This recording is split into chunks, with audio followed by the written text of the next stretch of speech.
Like to call the meeting to order at 4:04 p.m. And the board will be meeting in closed session to address items 1 through 6. And there is my understanding there are no public comments. That is correct.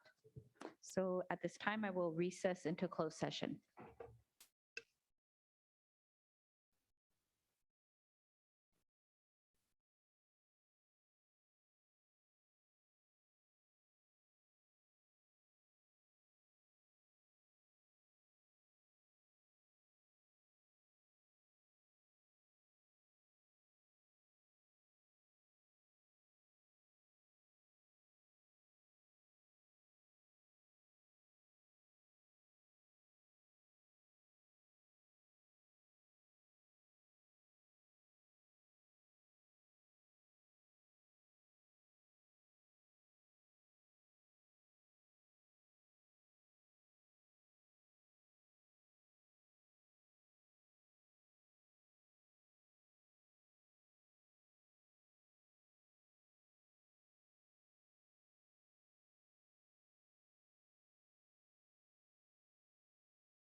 If we can please have everyone's attention, I'd like to call the meeting to order at 6:03, and the board did meet in closed session and no action was taken.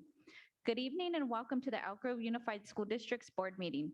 Unless otherwise ordered by the Sacramento County Public Health Department, the state, or by other legal mandate, including AB 361 board resolution, the Board of Education has resumed full in-person board meetings.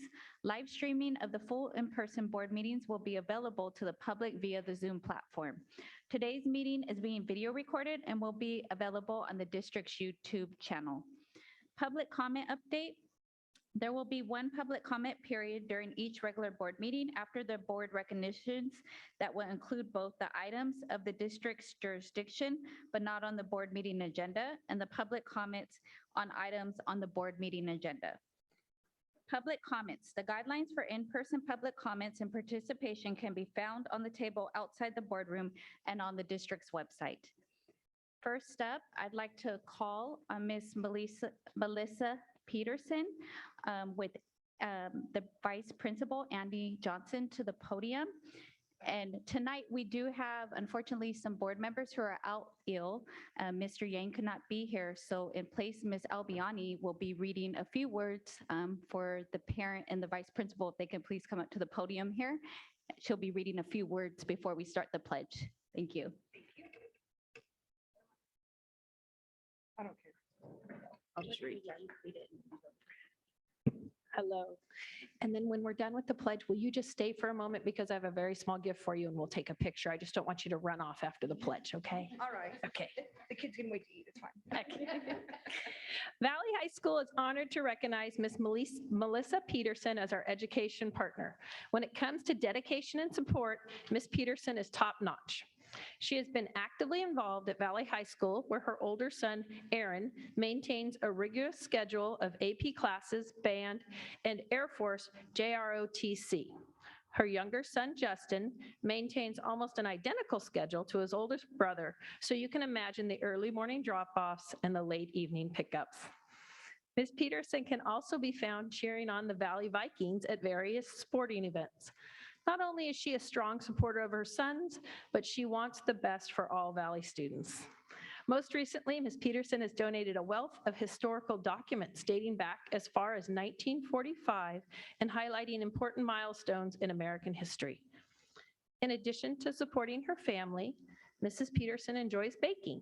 She has shared her delicious cupcake creations with both sons' entire JROTC class and told them to make sure that the teacher and the principal had one too.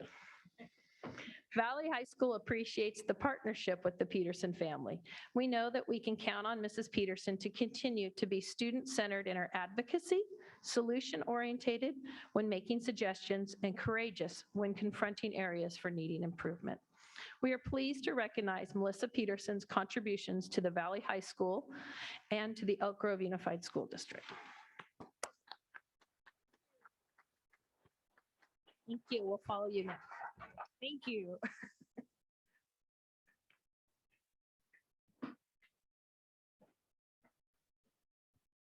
I pledge allegiance to the flag of the United States of America and to the republic for which it stands, one nation, under God, indivisible, with liberty and justice for all. Thank you.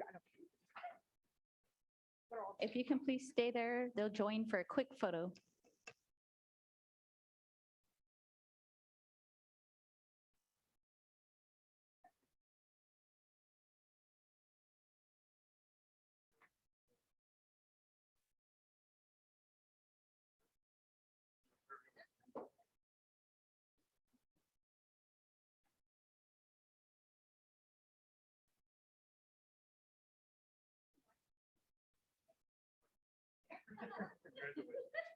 Thank you again. Thank you.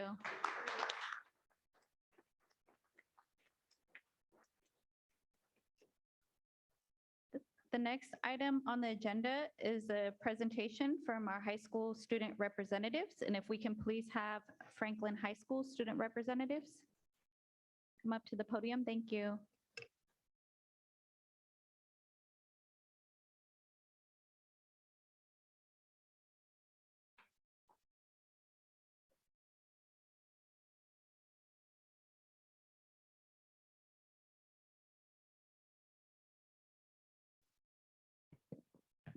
Good evening, Dr. Martinez-Allery, members of the board, Superintendent Hoffman, and Ms. Avalos. My name is Damaris Magana Alde. And my name is Sophia Wang. And we are juniors from Franklin High School. We are ecstatic to be sharing some more exciting progress and updates in this final report. On the evening of April 20th, Franklin hosted our Block F Awards Night, where freshmen, sophomores, and juniors received recognition for their academic excellence in maintaining high GPAs. Over 1,200 students were invited for having an average GPA of 3.9 or higher in terms 1, 2, and 3 with good attendance and no suspensions from school, or having an average GPA of 3.75 or better and participating in an academic competition such as Mathletes or Moot Court. Then on April 26th, the Seniors Awards Night was hosted. Many individuals were awarded with scholarships and recognition for their outstanding achievements during their years at Franklin. Graduation stolds and cords were also given out to seniors as more than 250 seniors and their families attended. On Saturday, April 16th, many Franklin students attended Challenge Day, a community building experience helping individuals gain more insight about compassion and empathy. Through interactive games and activities, students establish meaningful bonds with their peers, participating in icebreakers and breaking barriers. During our Pride Week, students were encouraged to dress up in accordance with the daily themes: Tie-Dye Tuesday, Rock Your Rainbows Wednesday, Class and Staff Colors Thursday, and on Friday, we ended with participating in the Day of Silence, where students took a vow of silence to show support for the LGBTQ+ community. For the first time in a long time, Franklin brought back our wacky sports. Students attended an evening rally participating in fun, unique games and rooted for a variety of different sports. The activities were meant to be weird and funny, but most importantly, engaging and unifying. On April 26th, Franklin held its first multicultural night. We had over 30 students participate in our fashion show and 10 different cultural performances. We had students and families come together to celebrate the diversity of our campus, and we already cannot wait for next year's cultural celebration. Our golf team wrapped up their amazing season by winning the Whitelock Cup. And at the men's golf sectionals on May 9th, we had both freshmen Jaden Lizma and Joseph Johnson qualifying for sections in golf. And Jaden Lizma qualified for the next round, which he competed in yesterday. Great job, Wildcats. On May 10th, our softball team held their senior night where we celebrated our amazing senior players. With a 12-8 victory over Davis on May 12th, our softball team qualified for the postseason. Way to go, Wildcats, and we wish them the best as they continue into the playoffs. Our track team has been having an amazing season as well. Rakai Davis, Theo Divor, Cameron Taylor, Valentina Veal, Ben Schroeder all qualified for the San Joaquin Section 1 D1 Master Final. Congratulations, and we wish them the best at the upcoming D1 Finals. We are also happy to announce that our baseball team won the Delta League Championship. Our Wildcats closed their regular season with a 15-3 league record, earning the #1 seed in the CIF section playoffs. Our amazing head baseball coach, Brian Kilby, also earned his 200th career varsity win a couple weeks ago. Huge congratulations goes out to our incredible baseball team and our phenomenal baseball coaches. In our Wildcats' first baseball playoff game, our Cats had a 12-1 win over Chavez. During their second playoff game, our Cats held a 7-4 victory over Vacaville. This week, they are playing McClatchy in the semifinals, with the winner advancing to the section championship. Great job. During the second week of April, Franklin celebrated and recognized the various arts programs on campus through Festival of the Arts. Spotlighted programs included dance, photography, vocal, digital arts, media, band, theater, and much more. Franklin's vocal company hosted our 3rd annual Vocal on the Green, an opportunity for friends and families to join the vocal group in the school's open quad area while enjoying almost 3 hours of live music performed by our talented peers. Another great accomplishment that deserves to be celebrated was the completion of the spring musical Freaky Friday by our theater company. After 2 weeks of performances and showcases, the actors and actresses' hard work finally paid off. In fact, one of the leads, Isa Paragas, has been nominated for Best Lead Actress for their performance in the musical and will be attending the National High School Music Theater Awards competition in San Jose. Franklin's band were also able to celebrate their phenomenal achievements, outstanding work in a final senior night and spring concert on May 6th and 7th. It has been 3 years since we last had our FHS Band Awards. We love seeing our band perform and showcase their amazing talent. As the school year comes to a close end, seniors prepare for their final moments in high school. Senior Ball was hosted at the Sacramento Hyatt Regency, and over 500 students attended their possibly first and last high school dance. Senior graduation will occur on May 25th at the Golden One Center. There is also a senior goodbye rally this Friday where students have the chance to cherish their last moments before their high school journey ends. Dr. Martinez-Allery, members of the board, Superintendent Hoffman, and Ms. Avalos. We would like to show our final appreciation and greatest gratitude for your time this wonderful evening. In just under a year, Franklin students have made a tremendous positive impact in our community, achieving and surpassing great new milestones. We hope that we will continue exceeding expectations, excelling academically, and overcoming any challenges that come our way. We will be back next year with new achievements and outstanding progress of our Wildcat family. Thank you. Thank you. I can have the representatives of Sheldon High School.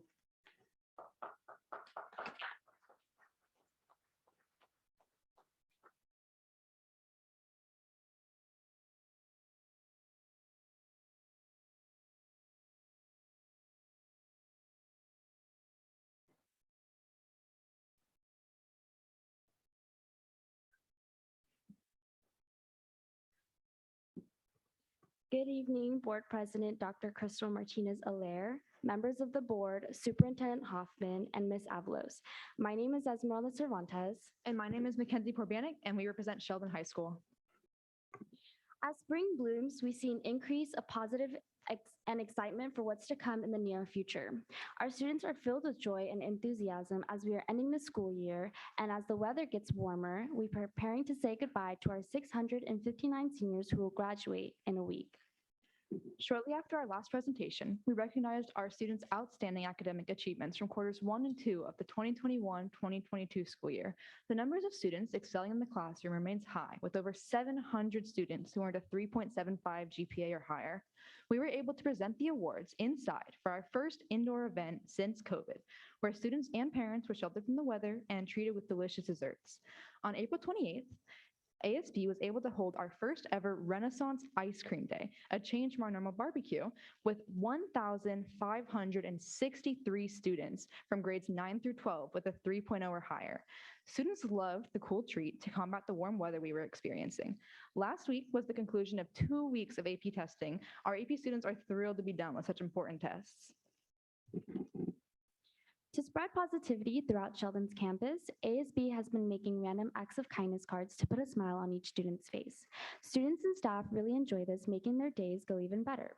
Students Helping Students presented our campus with information on drug awareness, promoting safety across our campus.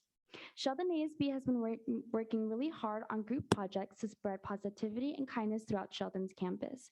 At the end of April, Sheldon held campaign speeches and voted for the next year's officer term.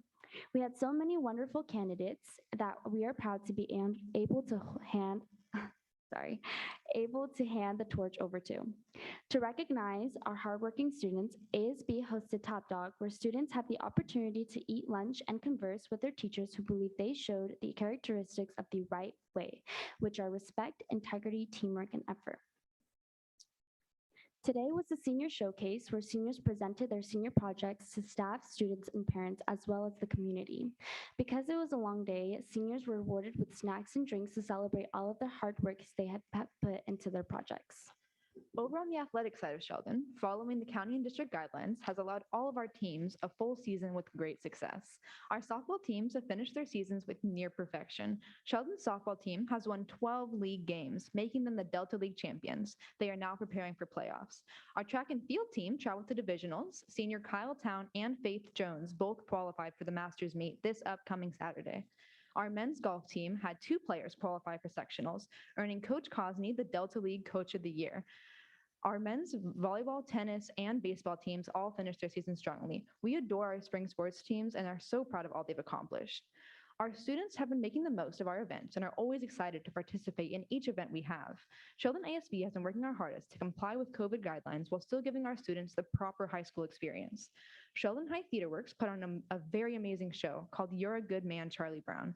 They were extremely successful and sold out on most of their shows. Go SHS Theater Works. Dance 1, 2, No Limit Rhythm, and You Are hosted a dance recital that went extremely well. The energy was off the charts as many family and friends cheered for our wonderful performers.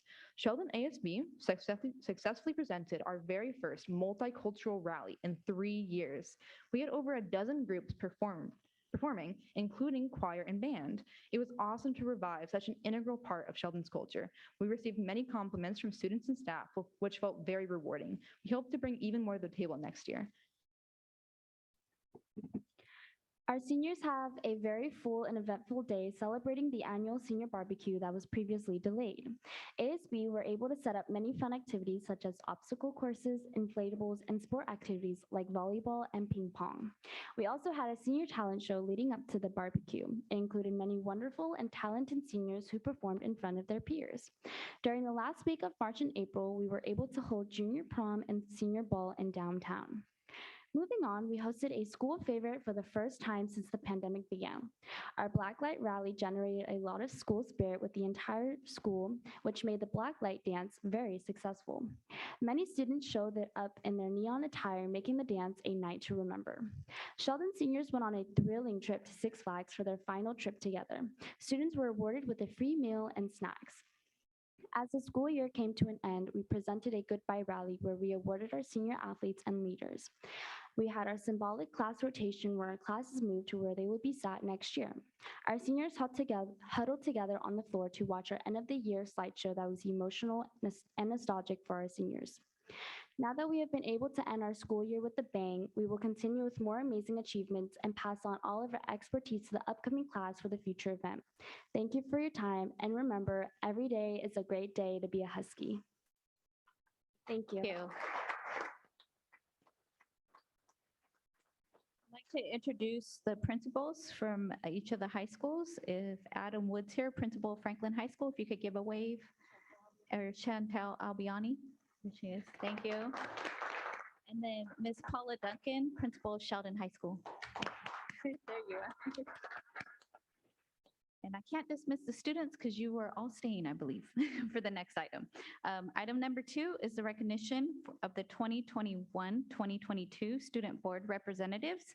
And I wanted just to double check and confirm, Ms.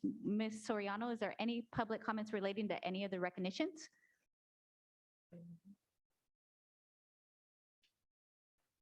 Thank you, Madam Board President.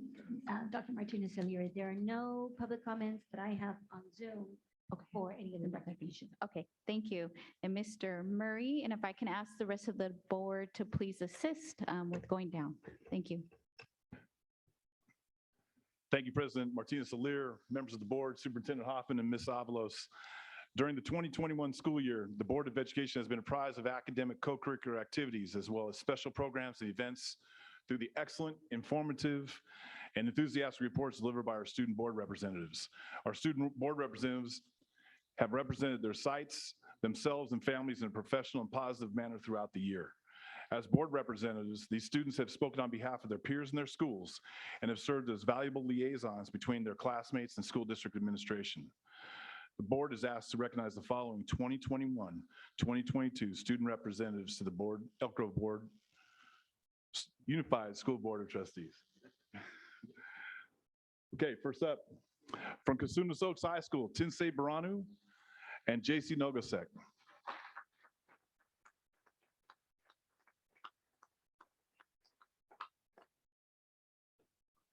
From Elk Grove High School, Lena Andrade and Julia Wangsgard.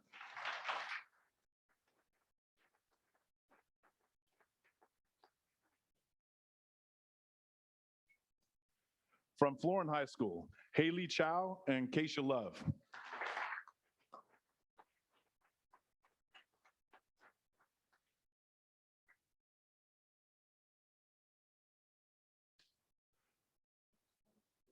From Franklin High School, Damaris Magana Alday and Sophia Wang.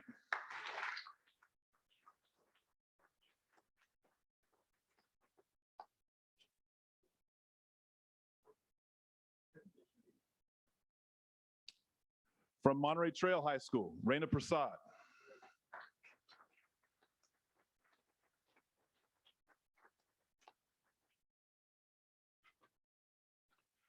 From Pleasant Grove High School, Rishi Menon and Haley Sanfilippo.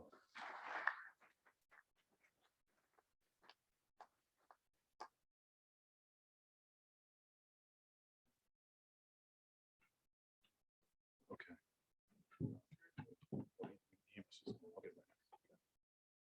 Also from Monterey Trail High School, Greg Wilson.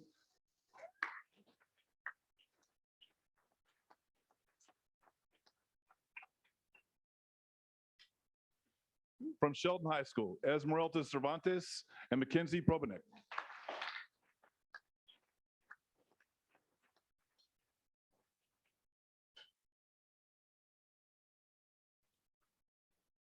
From Valley High School, Lillian Chang and Asta Singh.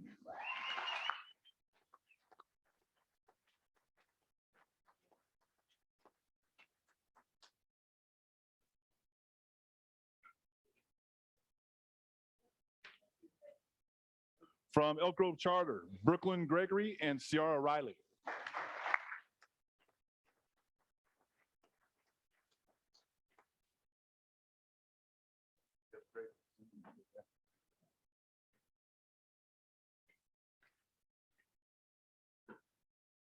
From Las Flores High School, Dontel Pichon.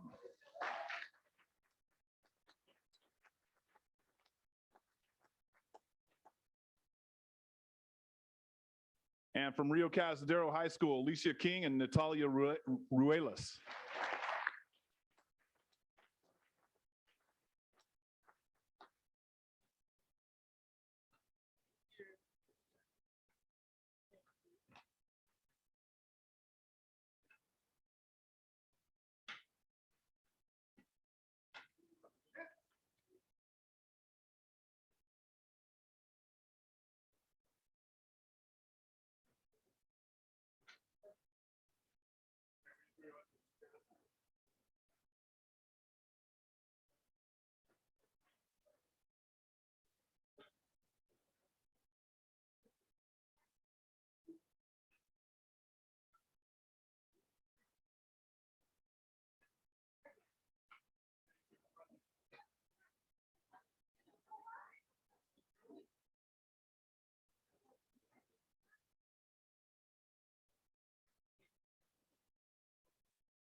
So the next item is academic recognition of the spring student athletes and coaches. And I'd like to call on Rod Amiston and Mr. Farsina to assist.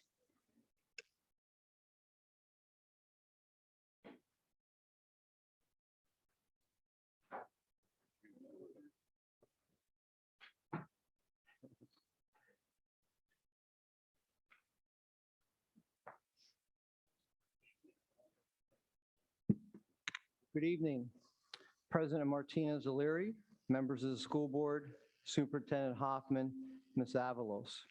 This evening, I'm honored to present to you the spring team GPA champions of the Elk Grove Unified School District.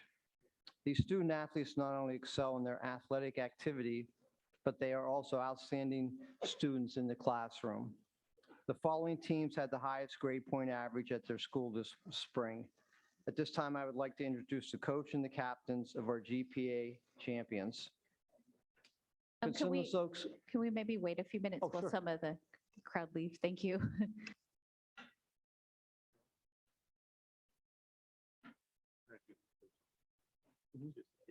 yeah, she's good. Yeah. Thank you. All should be there. I just made this assumption.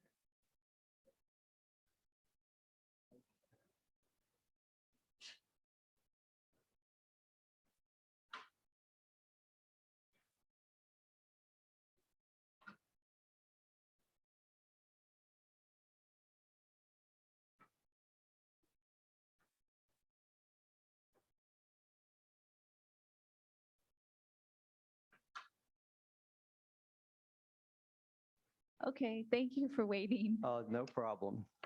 Consumnes Oaks High School. Team swimming, team GPA 4.2, Coach Sarah Vaughn, captains Kayla Ha and Thomas Seaman.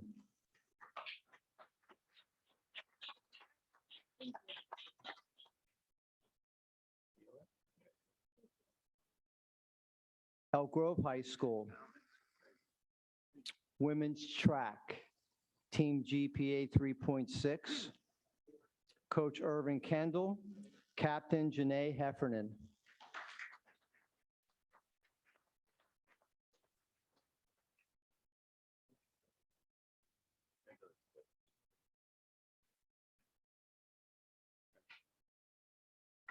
Florin High School. Men's golf, team GPA 3.71, Coach Bob Levine, captains Locke Vo and Andy Cow.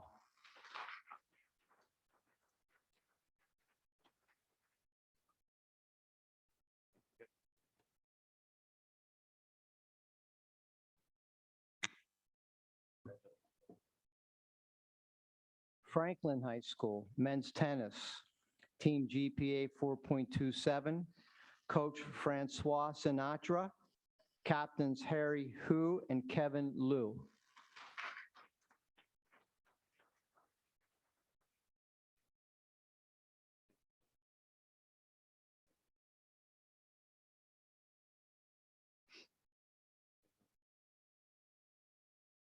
Laguna Creek High School, swimming, team GPA 3.9, captains Max Deal and Mackenzie Grebner.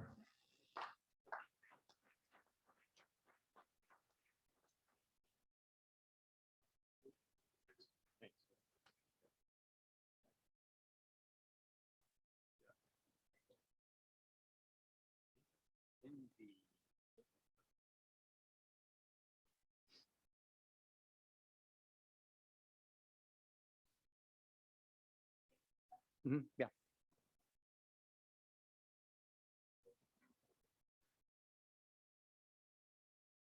Any of the families who'd like to take a picture of your students, you're welcome to come up to the front.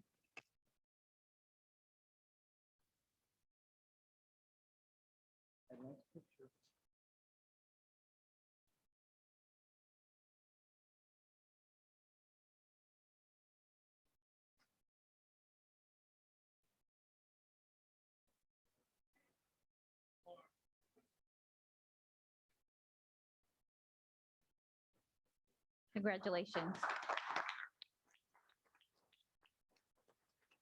Don't forget your certificates. Your certificates, Coach. Don't forget your certificates.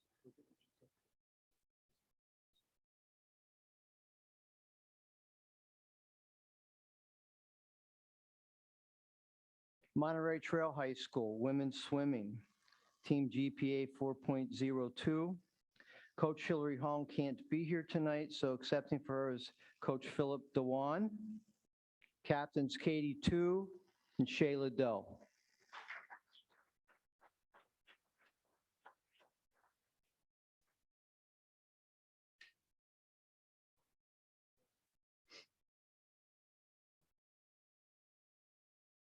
Pleasant Grove High School. Men's tennis, team GPA 3.98. Coach Jeff Shin.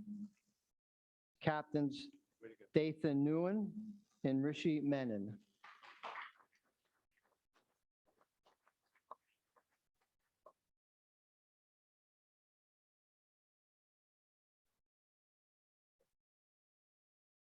Sheldon High School.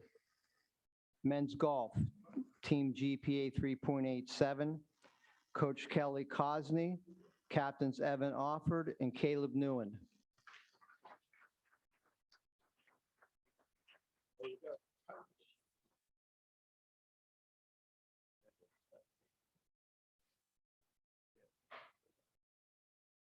Valley High School, tennis, team GPA 3.71. Coach John Andorf, captain Stephen Ula, and Haley and Lynn.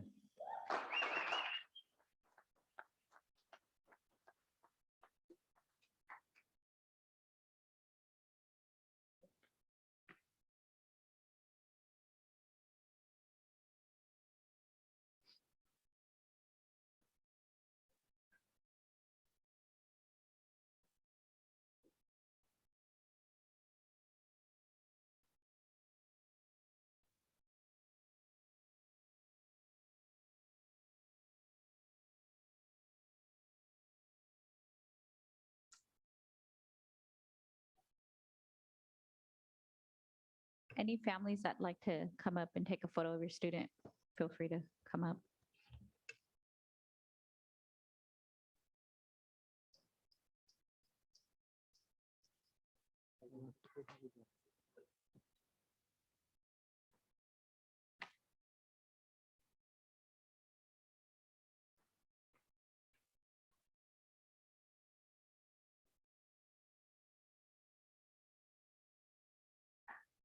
Congratulations again.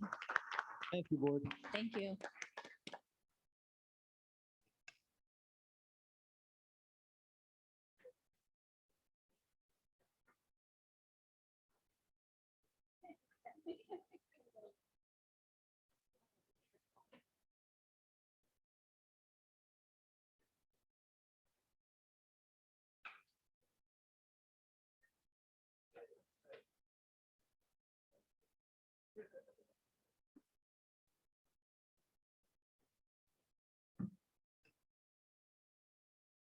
The next item on the agenda is the 2021-2022 Future Farmers of America Student Recognition. I'd like to call on Jane Ross, and assisting is Ms. Albiani.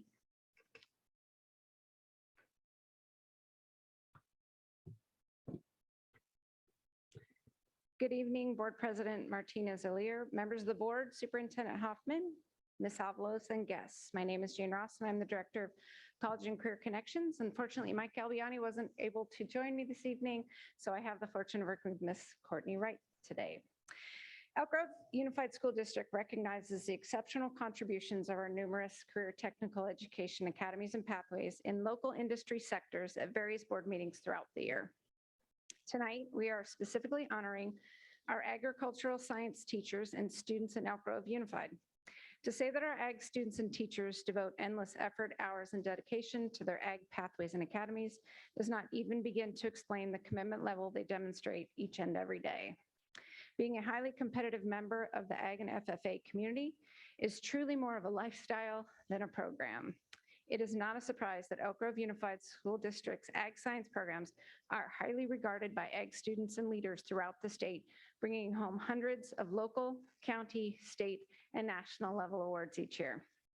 At the end of March, the California Agricultural Education State Leadership Conference was held at the Golden One Center in Sacramento. Over 7,000 high school students, advisors, and guests attended what is the largest annual statewide career technical student organization conference in California. This event attracts young ag student leaders from 342 chapters throughout California, including students from all 4 of our ag pathways and academies at Elk Grove, Florin, Pleasant Grove, and Sheldon high schools. Students from the 4 schools received various awards and recognitions. However, tonight we honor the students who received first place awards in their competition categories, all of whom are a part of the Sage Academy at Elk Grove High School.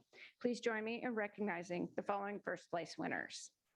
State champion in prepared public speaking and state proficiency in equine science, Abby Jacobson.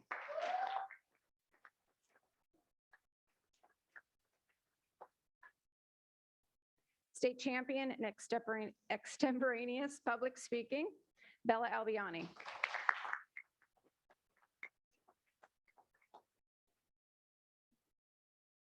Yeah, okay, good. State proficiency in integrated agri-science, Olivia Renzullo.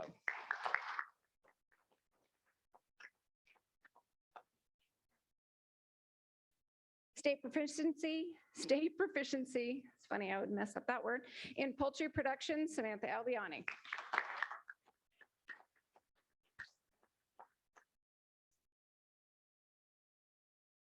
State champion in job interview and state proficiency in small animal, Sophia Albiani.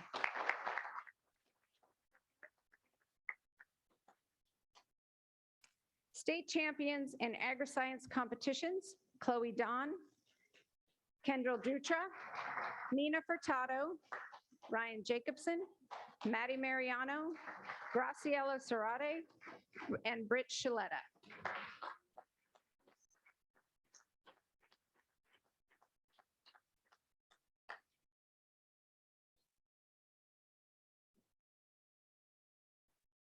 For our last award of the evening, I would like to ask Courtney Wright, Sage Instructor, to join me to present a very important recognition to a remarkable and history-making Elk Grove graduating senior. Thank you, and thank you for the time. California State FFA Association encompasses 97,000 student members across the state. The organization is a student-run organization from 6 state officers who are elected by the fellow student members and put off a year of college to serve the organization.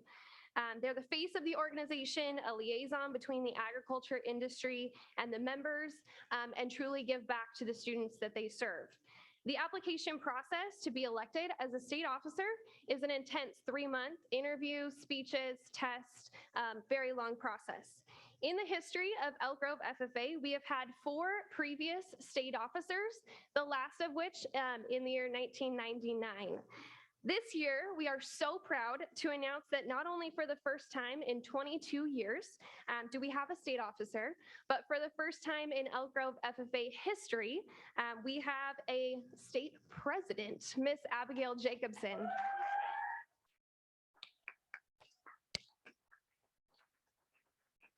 We are so incredibly proud of her servant heart and cannot wait to see how she's going to have an impact on the members of our organization this year. Please help me in welcoming her for a few remarks and celebrating this honor. Thank you, Ms. Wright. It's humbling to stand among those who walked a similar path as my own, worn the same jacket, and shared a lot of the same experiences. I want to thank the Elk Grove Unified School District for their continued support of agriculture education throughout the years and the countless opportunities it's provided me and all of my peers. When I walked into Elk Grove High School just 4 years ago, I shared one thing with every other student in the room, and that was the desire to belong. And after 4 years of late night speech competitions, long van rides, livestock shows, and leadership conferences, I've certainly learned that being Abigail Jacobson is more than enough. I will carry the values I've learned with the Elk Grove Unified community with me wherever I go. But as I trade this Elk Grove jacket in for a California Association one, please know that this jacket, these people, and the EGUSD community will always be my home. Thank you for your support.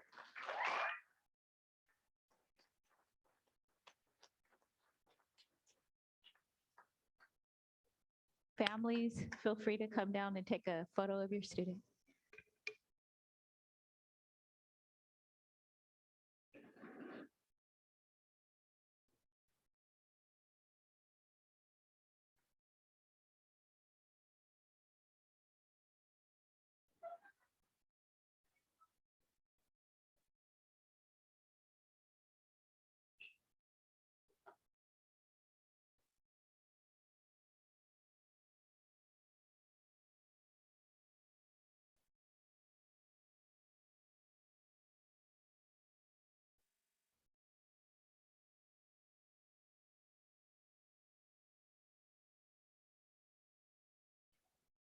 Congratulations again.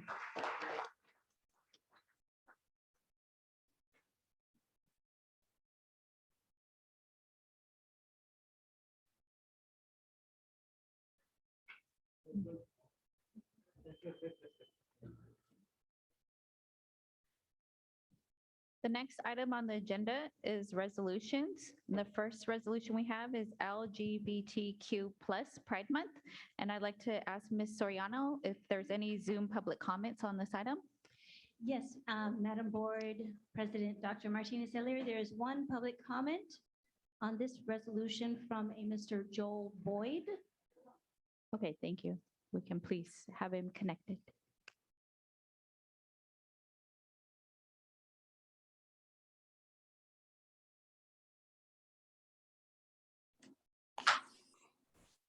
Good evening. Can the board hear me? Yes, we can hear you. Okay. Good evening, Madam. Good evening, Madam President, board members, Superintendent Hoffman, and Ms. Avalos.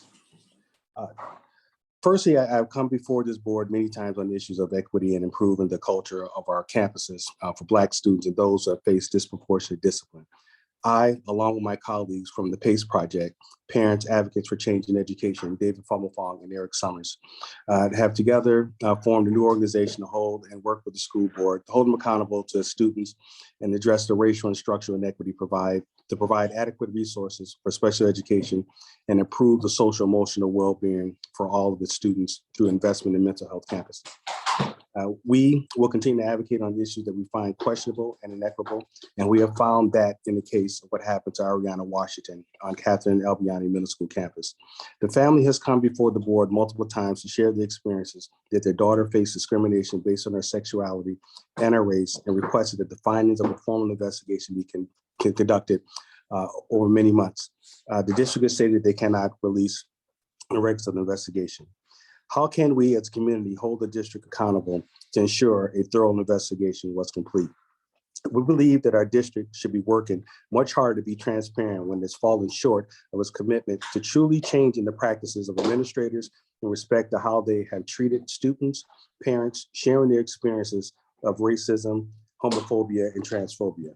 Thank you for allowing me to speak this evening on a subject that needs to be advanced by this board and district pass a formal resolution.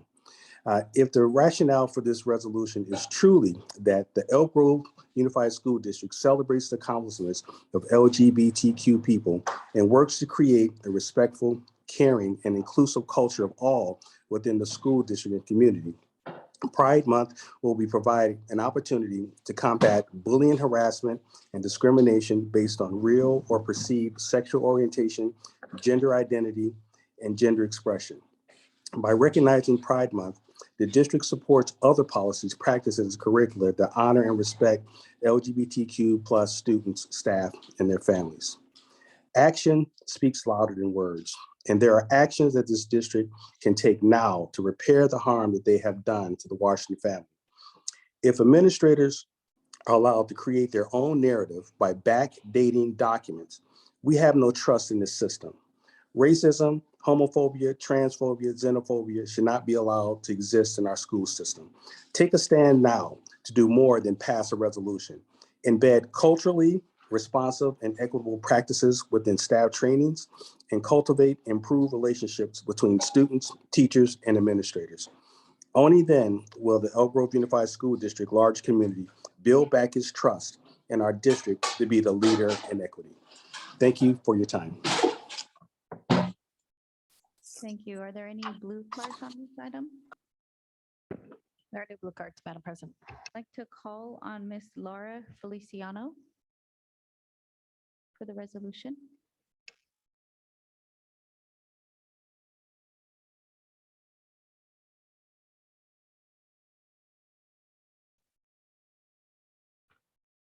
Good evening, Board President, Dr. Martinez-Alier, members of the board, Superintendent Hoffman, and Ms. Avalos.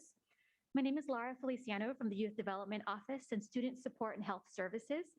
I'm here tonight to present Resolution 70, recognizing June as Pride Month. The Elk Grove Unified School District celebrates the accomplishments of LGBTQ+ people and works to create a respectful, caring, and inclusive culture for all within the school district and community. Pride Month will provide an opportunity to combat bullying, harassment, and discrimination based on real or perceived sexual orientation, gender identity, and gender expression. By recognizing Pride Month, the district supports other policies, practices, and curricula that honor and respect LGBTQ+ students, staff, and their families. We had invited a student from one of our Gay Straight Alliance clubs to speak to you tonight on the importance of Pride Month, but Sierra had to cancel, and it's for a good thing. She is receiving an award at school tonight. I will be reading instead the statement that they prepared. Student statement. My name is Sierra Mayfield Tripp, and my pronouns are she, they. I am in the 7th grade at James Rudder Middle School. Pride at school means to not care what other people think about you, no matter what you identify as. GSAs and rainbow clubs at schools provide a safe place for students in the LGBTQ+ community and their peers. Celebrating Pride Month is important because the LGBTQ+ community is discriminated against, even though it is a normal part of being human. I am asking that the board adopt Resolution 70, recognizing June as Pride Month. I'd like to call for a motion to adopt resolution number 70, which proclaims the month of June 2022 is LGBTQ+ Pride Month. I happily recommend that we approve resolution number 70. Thank you. So I have a motion by Mr. Forcina. Do I have a second? Second by Ms. Jamerson. I'd like to conduct a roll call vote. Ms. Nguyen? Aye. Mr. Perez? Aye. Mr. Forcina? Aye. Ms. Albiani? Aye. Ms. Jamerson? Aye. And myself is an aye. Thank you.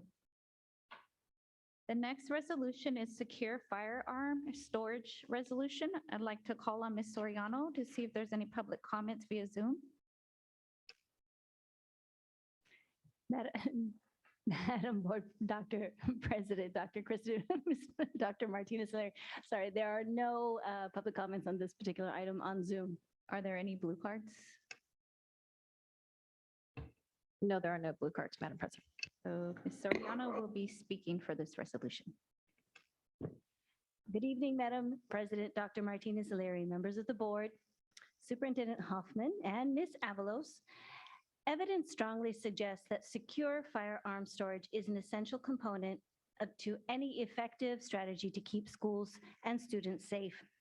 An estimated 4.6 million American children live in households with at least one loaded, unlocked firearm, and every year nearly 350 children under the age of 18 unintentionally shoot themselves or someone else. Tragically, approximately 693 children die by gun suicide each year, most often using guns belonging to a family member. In incidents of gun violence on school grounds, 90% of active shooters are current students or recent graduates, and 74% of shooters under the age of 18 obtained their guns from their own home, a relative's home, or from friends. Research shows that secure firearm storage practices are associated with up to an 85% reduction in the risk of self-inflicted and unintentional firearm injuries among children and teens. In response to the alarming facts surrounding firearms and their access by children and our students, The Board of Education is asked to adopt Resolution Number 72 for 2021-2022, declaring the importance of secure firearm storage and associated preventative measures to increase student and school safety. I have a suggestion regarding this resolution. You mentioned schools and students, but I like to add schools, students, and communities within the district. We can definitely take a look at that. Thank you. And also, next time around, this is a very good document regarding the state, federal and state, but we need local data because, I know for a fact, when I grew up in high school, I had a personal friend in my classroom that committed suicide with a gun. And it happens locally too, but a lot of times we don't hear it, but we need to know this issue is here in our community. And so I like to see local, state, and county, and this city, whatever, at the local level data. Thank you. Thank you. I'd like to call for a motion to adopt resolution number 72, declaring the importance of secure firearms storage and associated preventative measures to increase student and school safety. So moved. I second it.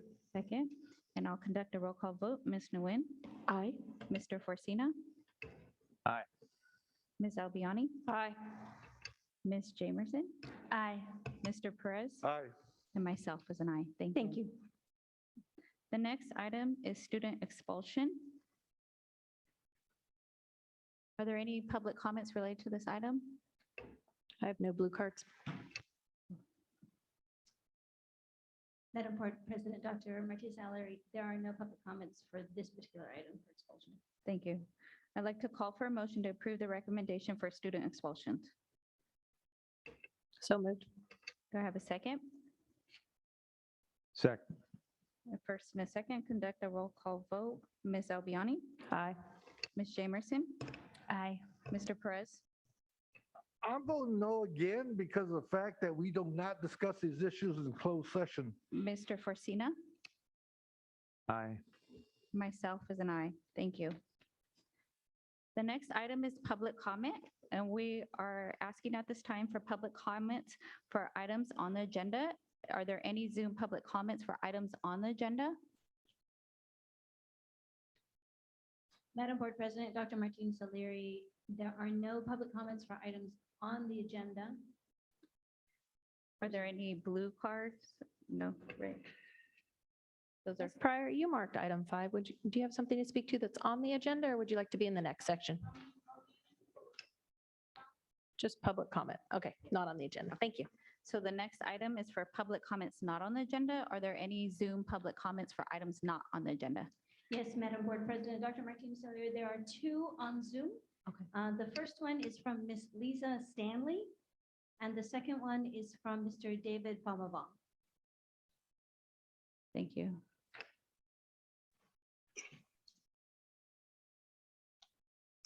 Hello, my name is Lisa Stanley. I'm an advocate with Black Youth Leadership Project. Today, my heart is heavy. I'm hurt, sad, disappointed, disgusted, but mostly pissed off. I'm replaying the events over this past weekend.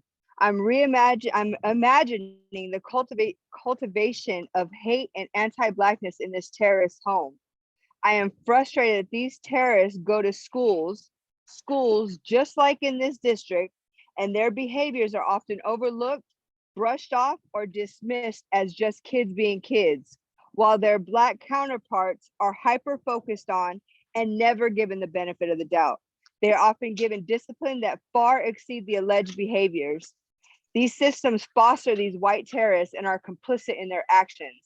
I can't stop thinking how many of these students are right here in EGUSD campuses. How many teachers, admin hold these same sentiments? How many on this board? Because remember, you do not have to go to the extent of Buffalo in your your inactivity to make any notable changes right here in your own community speaks volume. Your inability to address anti-Blackness in your homes, workplaces, and church services says which side of justice you are on. Your utter inability to even acknowledge and address these terrorist acts tells me where you stand. We want Black voices uplifted. We want all those in positions to make change, to start moving like you care of what the Black community is up against. We want all those in charge of our Black children to work and operate out of love, empathy, and compassion. Black students need and deserve the same tolerance and understanding as all students. BYLP is presently on a campus in Sacramento County, and what I can tell you is the problems on your campuses are far bigger than we had even thought. These babies are in desperate need to be seen and validated. Teachers are too quick to dismiss them and send them out, while we, BYLP, is so happy to be fulfilling a need. This is only one campus. These issues are everywhere. We need many more hands and hearts. I challenge every one of you who can hear my voice. What are you going to do to make a difference? Thank you. Thank you. Do we have the next individual?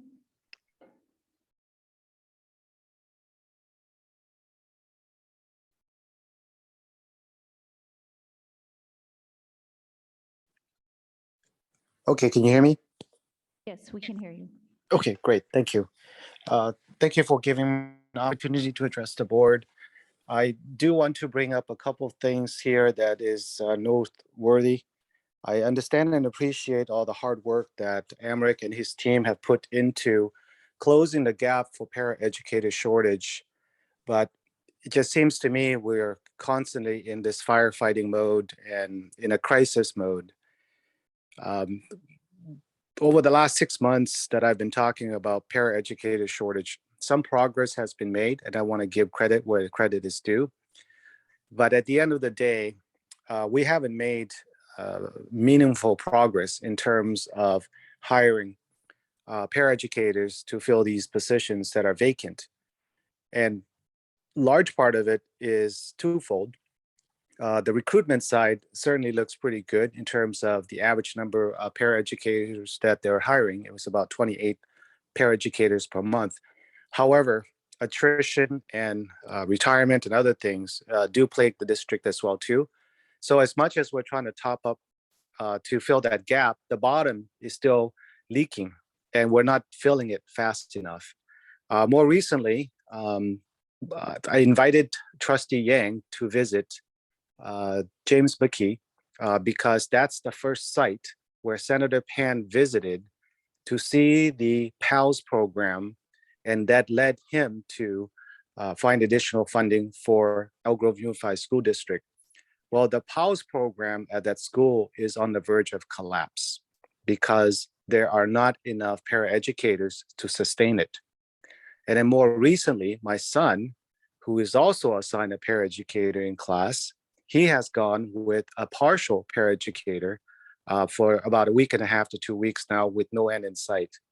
In terms of finding a substitute, the request has already been put in and there is no response back yet when they're going to provide a paraeducator. So that is a direct violation of his IED and IEP. And I'm hoping that this time next year, we don't have this problem, but going into the next school year, that we put in a firewall to prevent this from bleeding into next year. As you recall, earlier this year, I was very concerned that by the end of this school year, we may have the same problem that we started at the beginning of the school year. And true to what I've said before, it is where we are right now. And so I'm hoping that the Board of Trustees call an emergency meeting and look for ways to help the HR department find a solution, whether it's through hiring bonuses or some sort of retention bonuses or whatever it is that you may think is appropriate. Thank you. Thank you.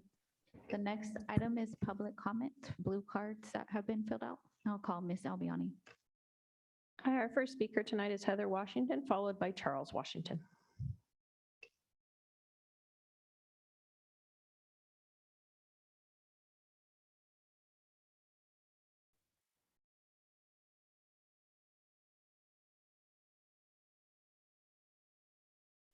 Hi, I'm Ariana, Washington's mom.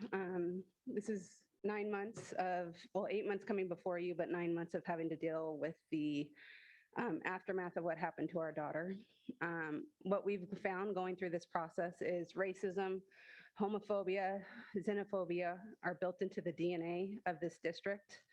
For example, if a student, let alone a Black student, were to log into a school's computer, backdate their assignments, and alter their grade, needless to say, they would be facing a minimum of suspension.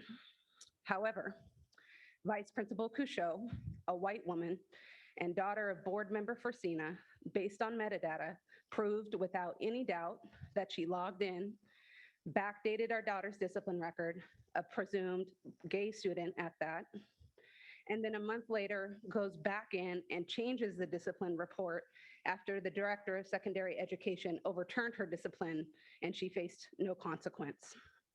So how is it that a school district holds students to a higher level of accountability and integrity than they do a vice principal?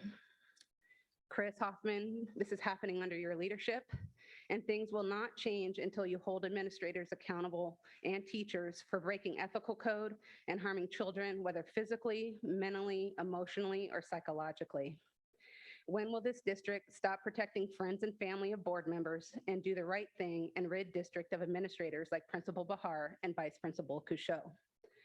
So now we are going through the state and federal process with our numerous complaints and retaliation complaints because this district refused to do the right thing and hold at minimum Vice Principal Couchot accountable for banning our daughter from the locker room when she broke no ed code, school rule, or CAM's student parent handbook rule. She altered our daughter's discipline record. She lied to investigators and broke every ethical code she's supposed to be bound to uphold.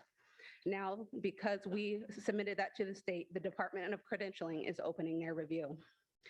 Further, it took us filing retaliation complaints against the district, this board, and Chris Hoffman in order to get a meeting with Chris Hoffman after asking for one for 9 months. However, that meeting date still has not been set.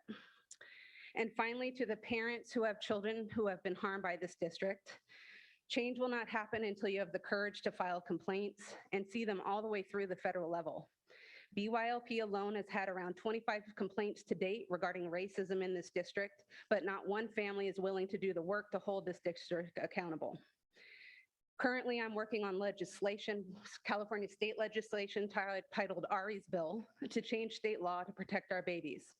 But the power of the people is greater than the people in power. So parents and even the board members who are here, who know what happened to our daughter was wrong, you need to have the courage to step up and do the work for change. Having rage for what is happening to our children at the hands of this district and coming before this board is not enough. I'm almost done. It is not enough to make change because the district and some board members simply do not care. Parents, Black families, use that rage to do the work. Be in it for the long haul, vote for better board members, file the complaints all the way to the federal level, and see the district make change to treat our Black babies and LGBTQ+ babies better. It is our job as parents to lay the foundation to protect the children that become behind our children and the generations that come behind them. And you have to do the work, have the courage, and step up for change.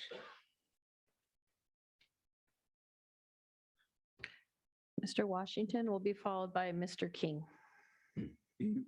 Evening, board. My wife said a lot. I'm not going to go behind that. For 9 months, I hear the same thing over and over. Every time there's a board meeting, someone speaks about the misconduct of Black students. For 9 months, I've never seen a white parent in 9 months come up here and speak about their children was treated unjustly or unfairly. But for 9 months, I've heard it in different ways, just like you. You've heard different parents. You've heard my wife. You've heard me. You've heard the BYLP. You know who Lorraine Pryor is because she's been doing it for years. So honestly, I don't even feel like being that thorough and communicating about what I know you already know. So sadly enough, I feel like it really makes no sense to even speak to the board. I mean, I almost feel like the board is like it's a shell company. It is designed to create hope for those that didn't get the appropriate professionalism of your management.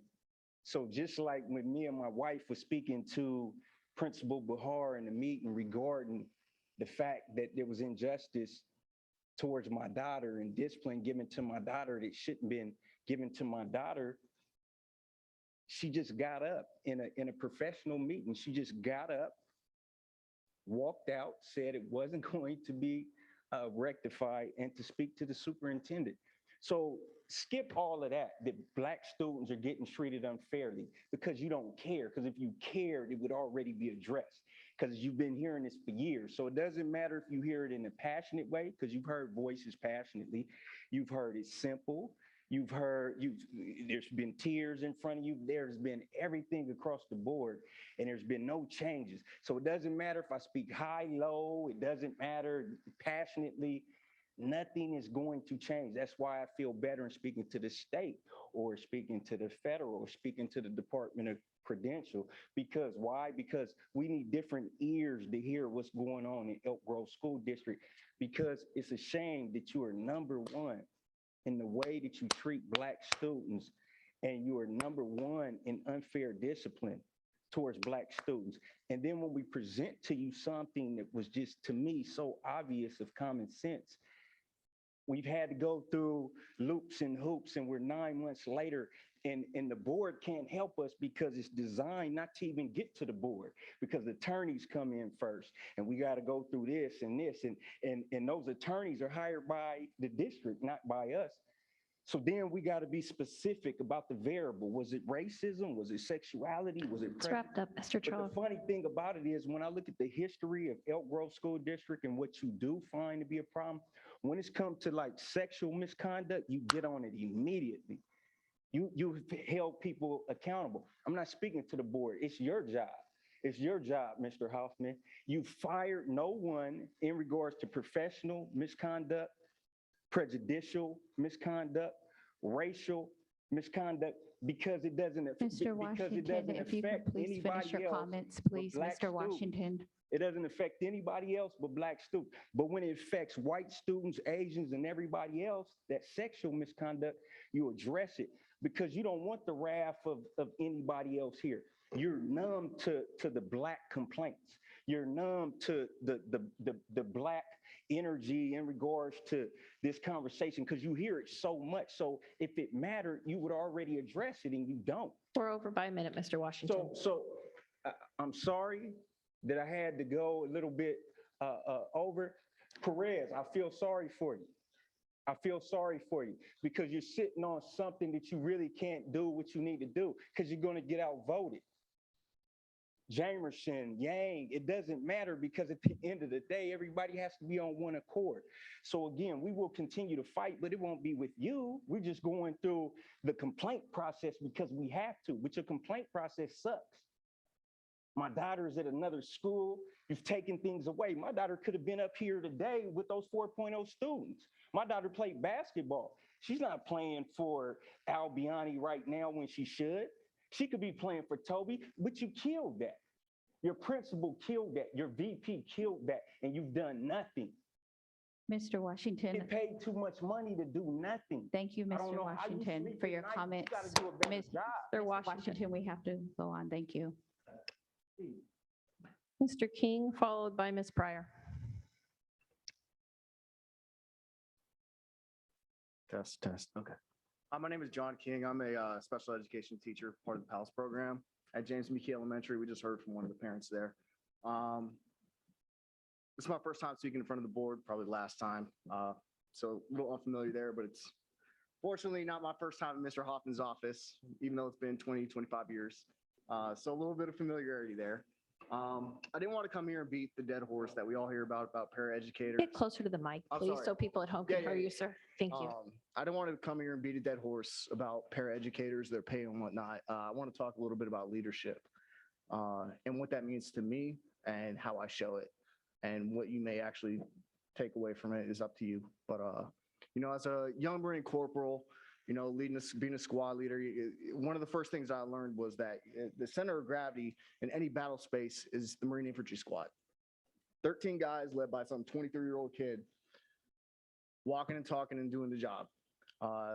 You could be a battalion commander, you could be a company commander, you could be a platoon commander. The center of gravity is always going to be that Marine Infantry Squad. You can be a supply guy, and guess what? You're still supporting that Marine Infantry Squad. When I was, a mid-grade Marine captain going through EWS, Expeditionary Warfare School, goes back to the same point. It's a little bit more fancy because, you're college educated and you're supposed to lead by example, ductus exemplo, but ultimately it all comes back to that. Your squad members, your squads are your classrooms. Like your squad leaders are your teachers. Your teams are your paraeducators. They'll all tell you they don't feel very supported. Now, just to recap some of the things I've done over the last year, and I'm flagging myself pretty big here, and I'll tell you why. I've had to collapse my classroom from 2 classes to 1 because I didn't have the staff to support both classes. What else have we done? Some fun stuff. I've had to tell parents that I cannot guarantee the safety of their children for that day because I had no staff show up. Can't do much about that.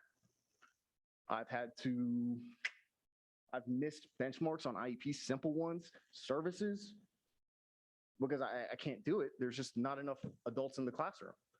What else have we done? And I've told parents who've come for their meet and greet that I cannot support their IEP requests. I can't do it. My classroom is overburdened as it is. We've got what we've got, but this is me being honest. And I do that even though I'm not supposed to, and it's probably illegal for me to do that, but I prefer to maintain my integrity. And I know I'm sitting in front of here.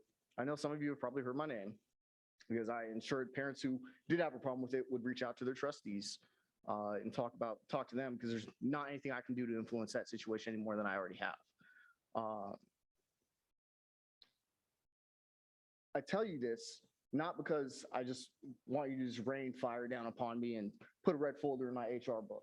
I tell you this because that's what leaders do. We lead by example. This is me taking accountability for something that's well beyond my control, but I'll still sit up here and take it. I'm okay putting myself on fire.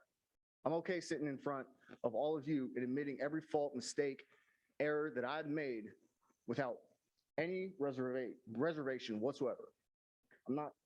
It's not because I'm not scared, but it's because I'm a leader. I'm a natural leader. That's what I've done. That's what I do. You guys are elected officials. Important. You're leaders. You can be leaders. Thank you. Excuse me. What school did you?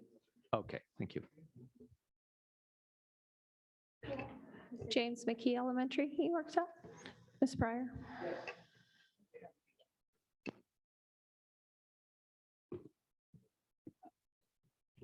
Good evening. So before I start, I just want to say that the events of this weekend had such a traumatizing impact on me that I couldn't get up out of bed on Sunday. And if I'm having a hard time, I imagine what the children are feeling. So I have a student over at Linebach Elementary who is consistently being a victim of exclusionary discipline.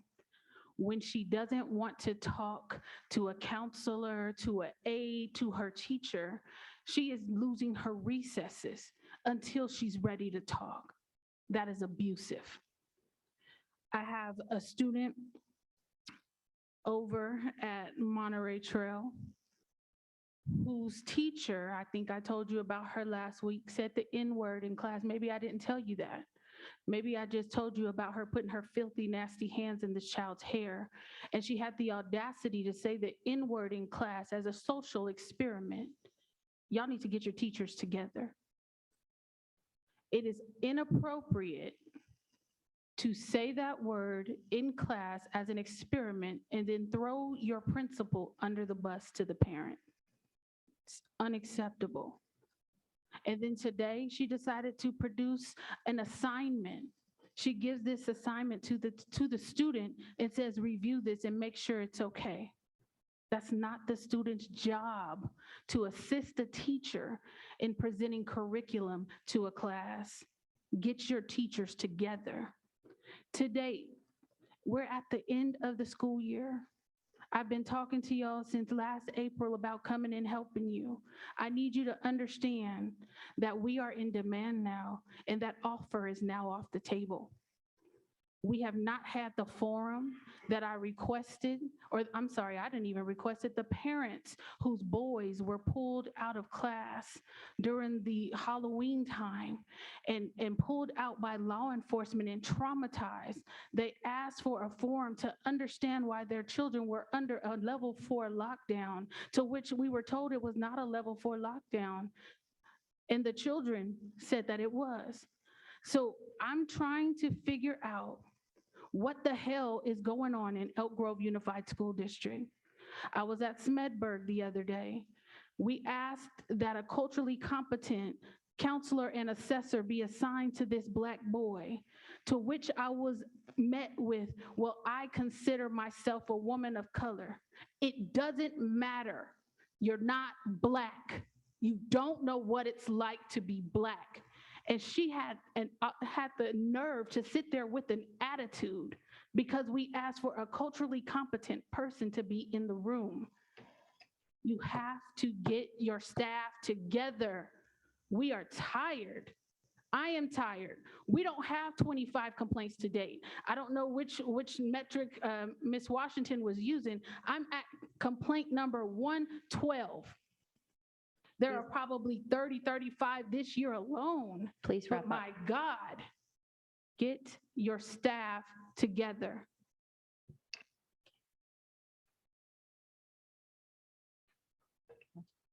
Thank you.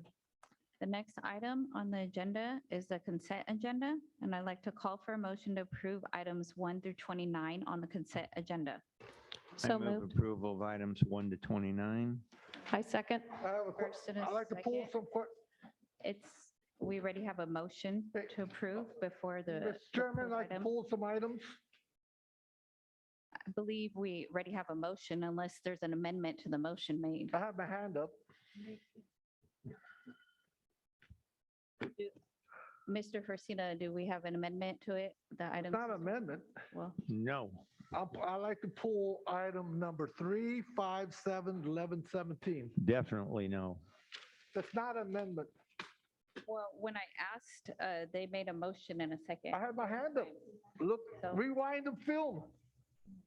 I did get not recognized. And if this is another tactic for me It's to not to it's speak another during tactic. consent item, I am very upset. Not only people in the I wish- community cannot talk, I board wish members you- cannot talk. I wish What's you this would have, about? when I asked for the call to motion, I wish you would have just turned on the mic and said, because I'm trying to keep a scan of the room, so please know that's not intentional when I did that. So that, I have. a Madam motion and we can. Chair, Yes, are the rules of our handbook in place? yes. Thank you. So that's why I'm going with if there's an amendment of the person who's making the motion and that he said no, and with the second, we can take it to a vote, and if the vote is Okay, no. here's another issue I like to talk about. If you talk about rules, we don't even go by Robert Rules of Order. There is no rules in board meeting. We're on the agenda here right now. That's not It's a the matter open of who has the most discussion. votes in this district. We can conduct a roll call vote, but because I didn't see that it has to go back to the person who made the amendment if they wish to amend the motion or not. Well, how So would he you, said as a not- chair, I none. have a question. How do you want us board members to be recognized? Either put our hands If you can up. please turn on the mic and when you speak, so I can see like if there was that, because I can't see visually sometimes with the scan. That's why I asked if you can turn on the mic to make a comment. We can take it to a vote, and if it doesn't pass, then we can go back to those items. My issue is. We can take it to a vote, yes or no vote, and if Will it doesn't not pass. take more than 10 minutes. I call for the motion. Ms. Nguyen? No. Ms. Albiani? I apologize, I needed a drink.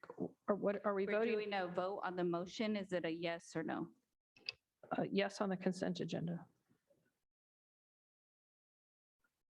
Ms. Jamerson? No.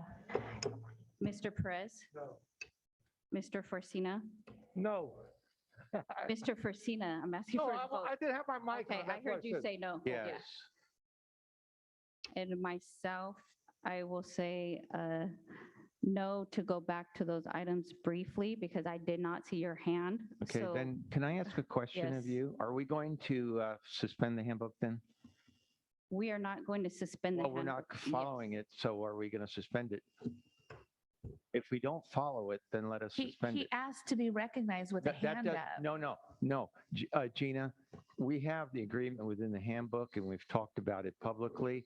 And the superintendent has spoken to Mr. Perez about it. If you have questions, you have an obligation as a board member to ask those questions prior to the board meeting. You may ask the same questions, but you have a responsibility to ask the questions prior to the board meeting. Mr. Perez did not do that. Therefore, he is not adhering to the handbook. Therefore, the vote should have been yes across the board. Otherwise, let us suspend the handbook and we can have a free-for-all on every item that's included in it. I think you've made your point. Yes. Well, we're gonna- apparently my colleagues don't understand my Well- point. Well, can I speak But, to the issue? So we're going to go down 3, 5. What? We're going to go down the items, the other items that you pulled. Okay, thank you. Quickly, very briefly, you said. Yes. So 3, 5, and it was 11. Is that correct? My computer timed out on me. I got to log in. Hold on here. I'm going to take a minute. 3, 5.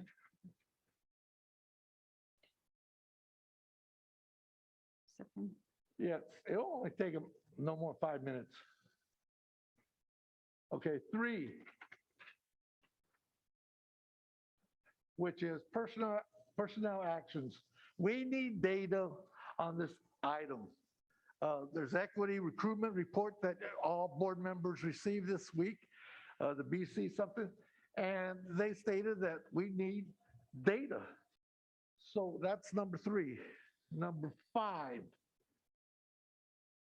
certificate of administrative competence to evaluate. Congratulations for those who passed that.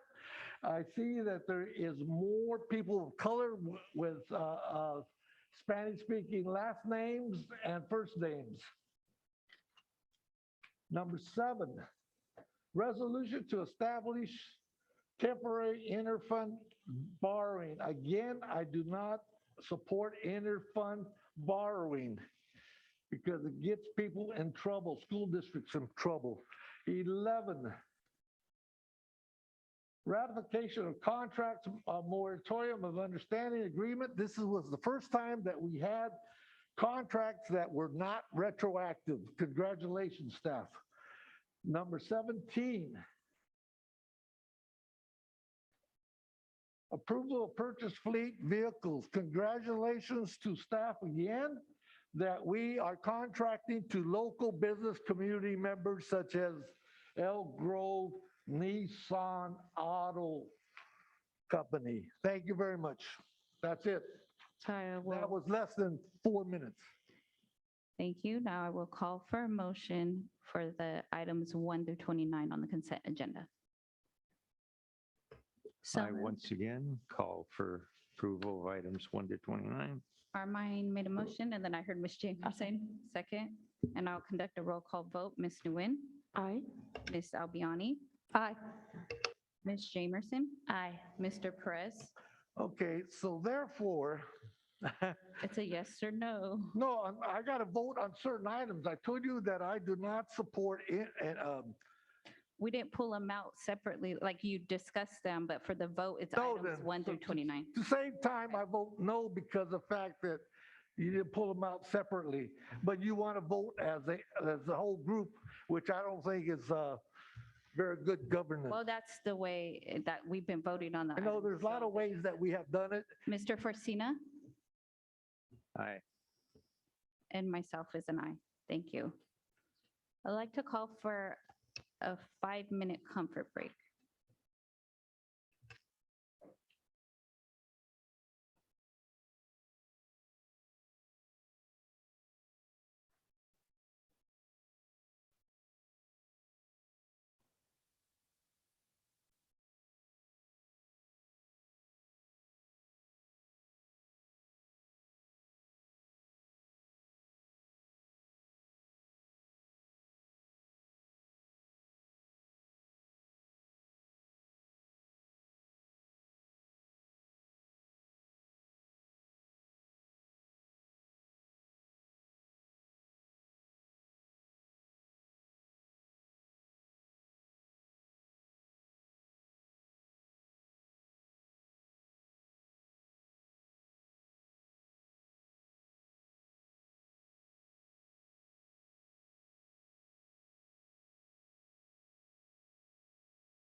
We can have everybody's attention to call the meeting back, please.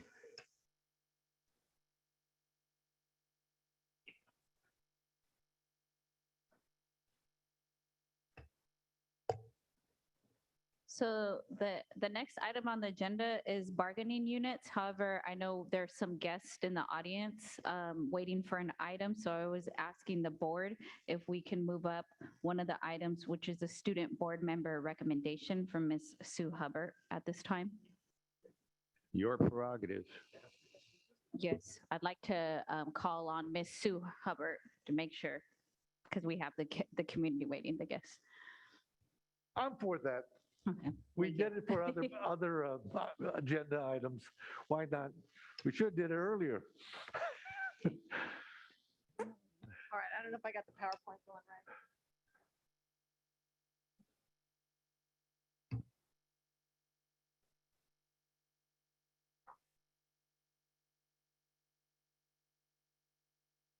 All right. Well, good evening. Board President Martinez Soler, members of the board, Superintendent Hoffman, and Ms. Howell. I'm here to present to you the committee's recommendations for the 2022-2023 student board member. We're going to talk a little bit today about the why, the rationale for the student board member, how, the process used to select, who we actually were recommending to the board, and of course, a recommended action.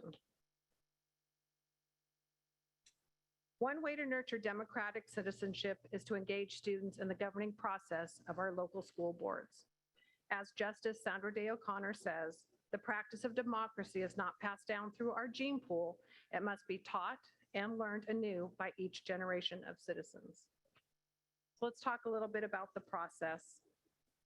On July 20th of 2021, the school board approved the revised board bylaw 9150 that began the student board member process. The student board member position runs from July 1st to June 30th. Students complete a universal application and submit it to their principals for approval. Each high school holds a school site election and moves forward one candidate. 8 of our comprehensive high schools put forth a candidate this year. An interview committee was formed by 3 EGUSD school board members, and formal interviews were held at the district office. Each candidate was given up to 10 minutes to answer 3 predetermined questions, and all students were given the same questions. No additional questions or comments were allowed.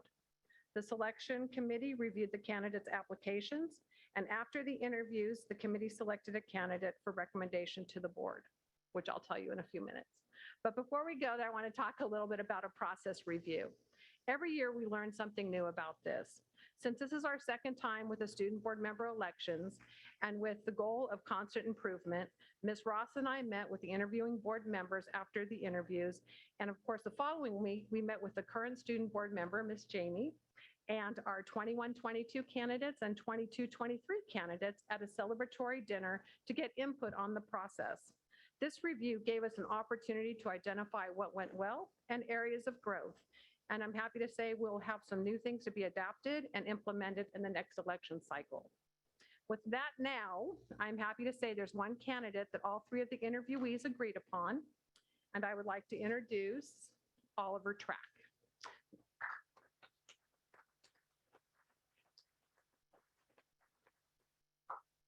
Oliver is a current 10th grader. Well, for how many more days, Oliver? Okay, for like a week. He goes to Laguna Creek High School. He is multilingual. He speaks Cantonese and Japanese, but Japanese is through self-study. His clubs and activities are marching and jazz band, cross country, and key club. And now Oliver would like to tell you a little bit about his interest in this position. Thank you, Ms. Hubbard. Good evening, Board President Martinez-Alaire, members of the board, Superintendent Hoffman, and Ms. Avalos. I cannot begin to express how thankful I am to be recommended as a student board member. And with this opportunity, if confirmed, I intend to represent all EGUSD students to the best of my ability. What inspired me to run for this position was being able to speak as a student at my school's Student Equity Council meetings, where we discussed issues that students of various backgrounds may struggle with. Especially being the eldest out of 4 siblings who are currently attending middle and elementary school, I wanted to help ensure that the learning environment of students in our district is a genuinely welcoming and supportive environment that can help them all learn and grow. Thank you. All right. With that, I would now like to respectfully ask the board to give consideration for approval of Oliver Track as the second Elk Grove Unified Student School Board member. At this time, I will ask for a call for a motion to approve the recommendation of student board member who officially will be seated on July 19th, 2022. I call for a discussion. I have a question regarding what new things did you find out that you didn't do last time? What were the key things we found out? One of the things we talked with the students about was our marketing and communication and outreach. In the past, the district kind of set it up for our district website, and we also placed it on the main pages of those school sites. But maybe we could help with some of our candidates who aren't the student board member this year on doing some outreach and getting more information out so more students would be aware of this position. Yeah, very good. And as a result of that, how did you find out about the position? Word of mouth or through the web or social media? It was just, I was walking home with my friend and he asked me if I was going to apply for the position. I was like, what position? That was how I heard about it. Okay. And so then you went to the web page or what? Yeah, I went to the web page and I did some research on it. Very good. Excellent. That's it. Any other, I'd like to call for a motion to approve the recommendation of the student board member who will be seated in July. Yeah. So moved. Oh, go ahead. So have a approval by Ms. Jamerson. Do I have a second? Second. Mr. Forcina. And I'll conduct a roll call vote. Ms. Nguyen. Aye. Mr. Perez. Aye. Mr. Forcina. Aye. Ms. Albiani. Aye. And myself is an aye. Thank you. And Ms. Jamerson. Aye. Yeah, sorry. I went over you. Thank you. Picture. Congratulations. We can all go down for a group photo, if you don't mind. Come on up. Mom's here too. All right.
Cute to see with his bow tie.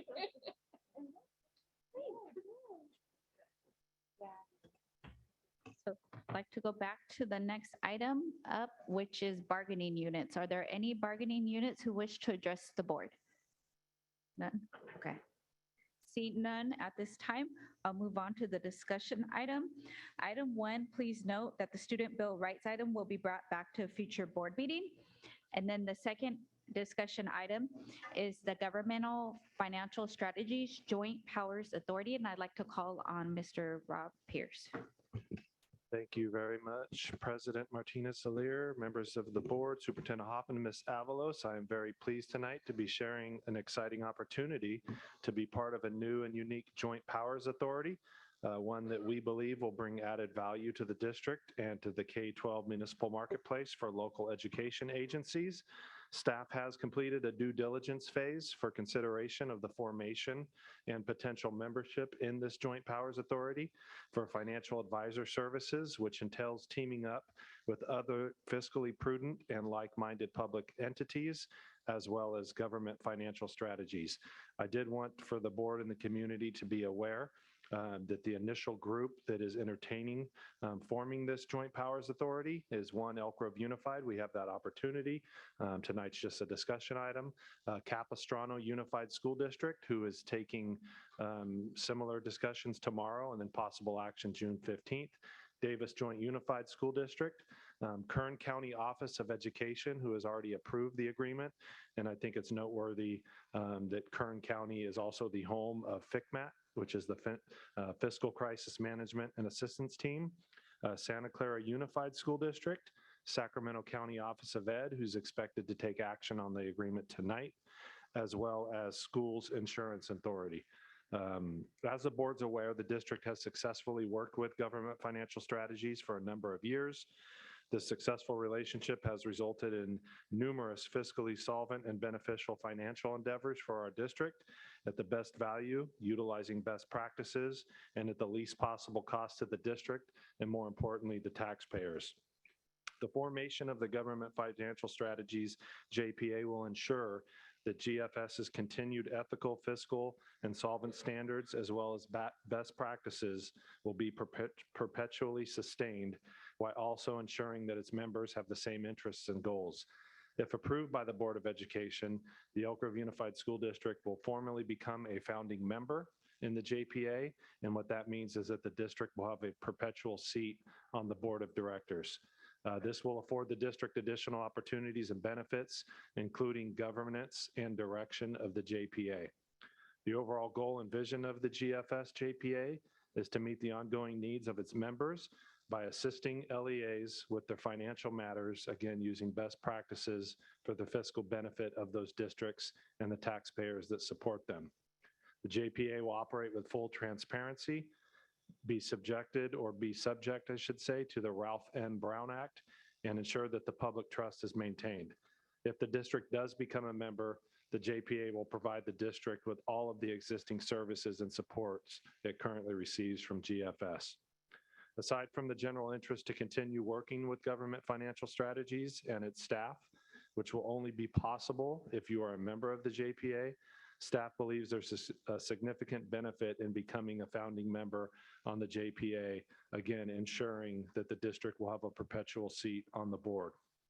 From the board and community's perspective, joining the JPA will not feel or look any different than our current arrangement. And in fact, the historical services provided by GFS will remain untouched.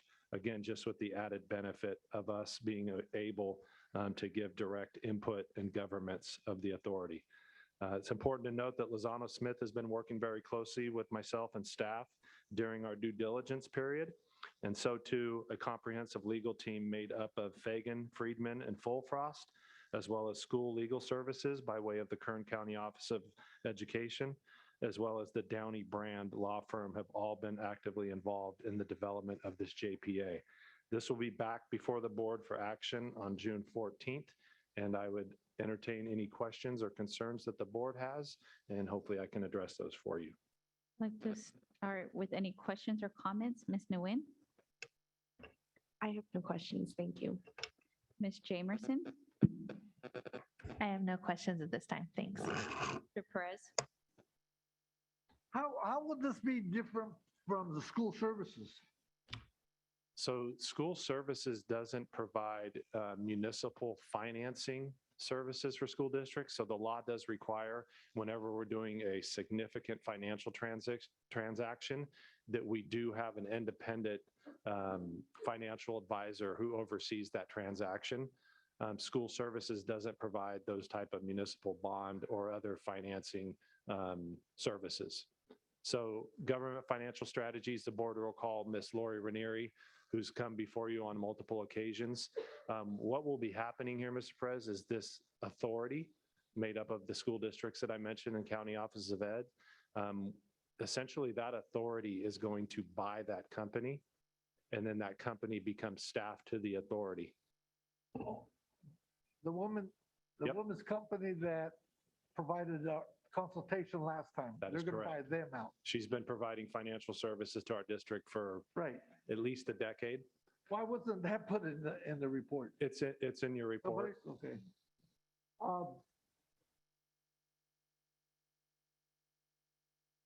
So this is a new company, but yet, and they're going to keep the same members that we consulted with prior So other bond issues? it's important to note this actually will not be a company. This will be now a public entity through the powers that are granted to school districts and other government entities in creating a joint powers authority.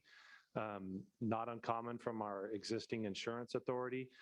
There's JPAs amongst public entities for any number of things from risk management, special education services, even utilities. There's a number of school districts who have created a JPA to buy natural gas, for instance. This will be that same similar type of structure, just providing municipal financial services. So I'm wondering, when she sells, or that company, what's the name of the company? Government financial strategies. Right. No, I mean, the one that we had prior control. That's it. That's the name of the company. Now, when she sells, is there a guarantee she's going to continue working with that company, or, is she going to retire after they are? So this is a really interesting point that you're bringing up. That's what the board knowing Ms. Ranieri and who she is as a person, right, takes her work very, very seriously. Right. And she has created a structure, one that she's very proud of.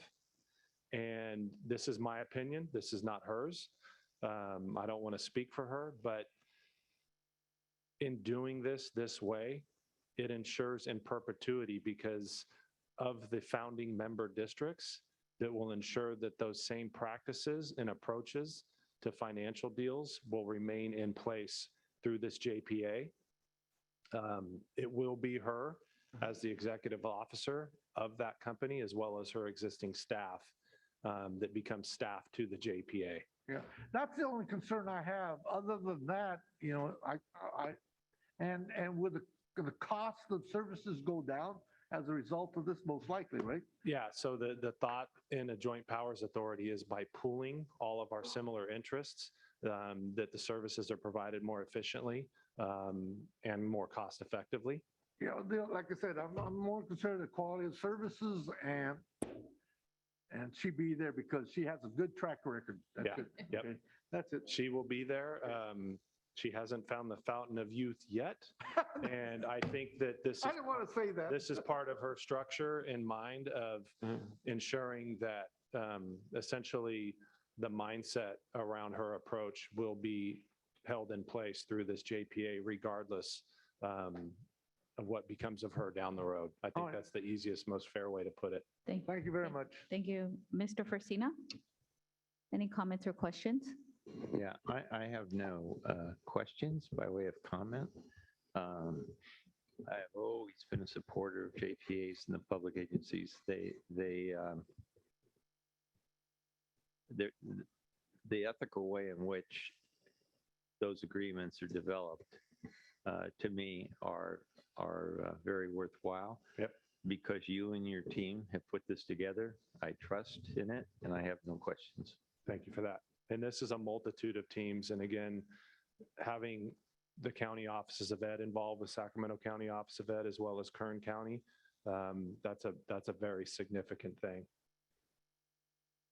Ms. Albiani? I have no comments. Thank you. Myself, I have no comments, but thank you for bringing this forward. We're I'll see you looking June forward. 14th. Yes. Thank you. For the action item. The next action item is expanded learning opportunities, and I'd like to call Mr. Cerruti.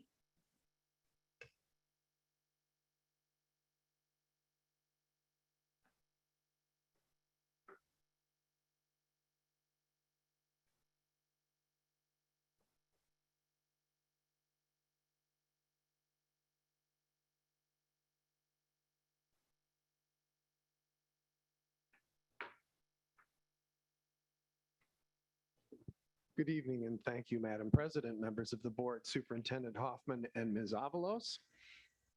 Tonight, I'm bringing to the board and respectfully requesting your approval of our Expanded Learning Opportunities Program.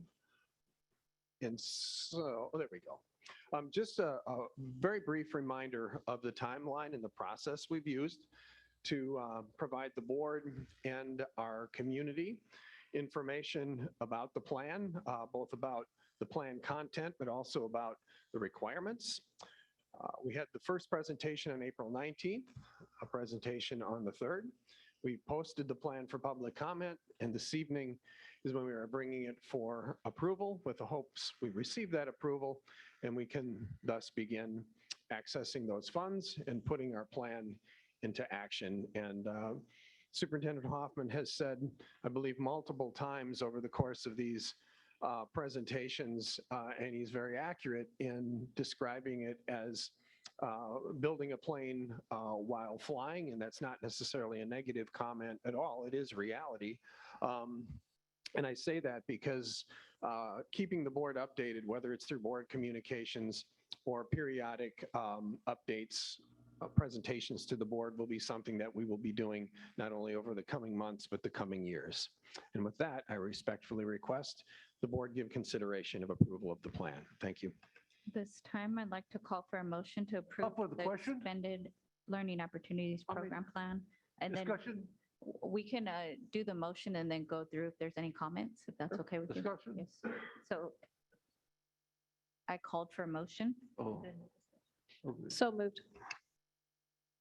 Ms. Albiani made the motion. Do I have a second? And a second by Ms. Jamerson. And then is there anybody who has a comment or question before we go to the vote? Mr. Perez. Yes.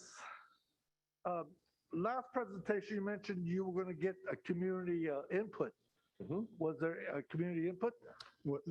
Based upon the posting of the plan on the website and the opportunity for feedback, we received a single response, and it was specific to a comment related to a program at Laguna Creek High School and something that we should consider replicating.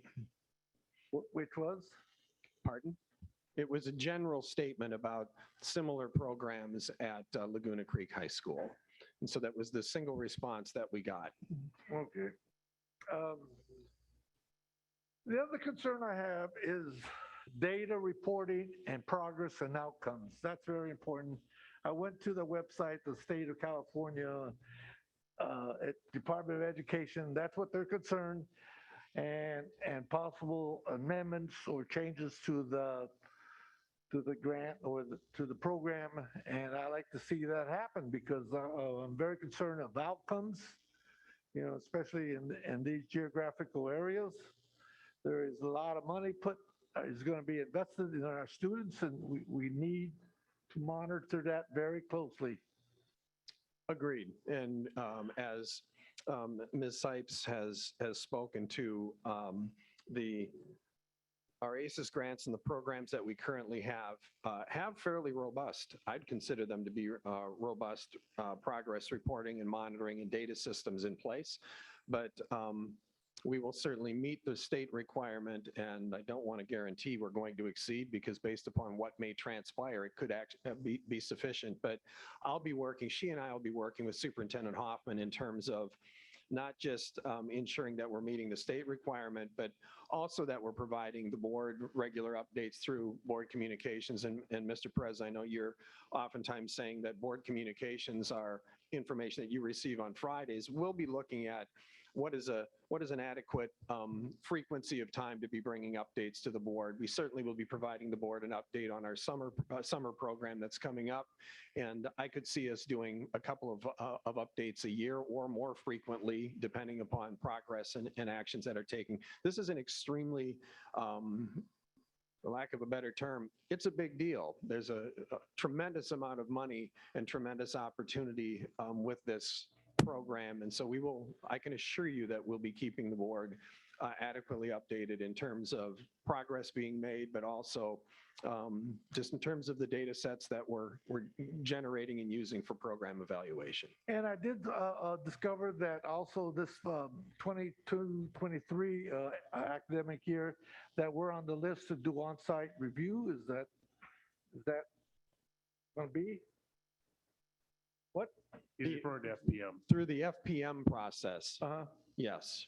And please let us know of that so maybe we could participate or observe that. The FPM process is something that we routinely go through, and we certainly we have and will continue to keep the board updated in terms of the programs, locations, and things of that nature that are under review. And we keep the board updated all the time when we're going through that through our board communications. Yes, sir. And finally, I am a firm believer that the more resources, funds that students has in our communities, the better outcomes, academic outcomes that we have.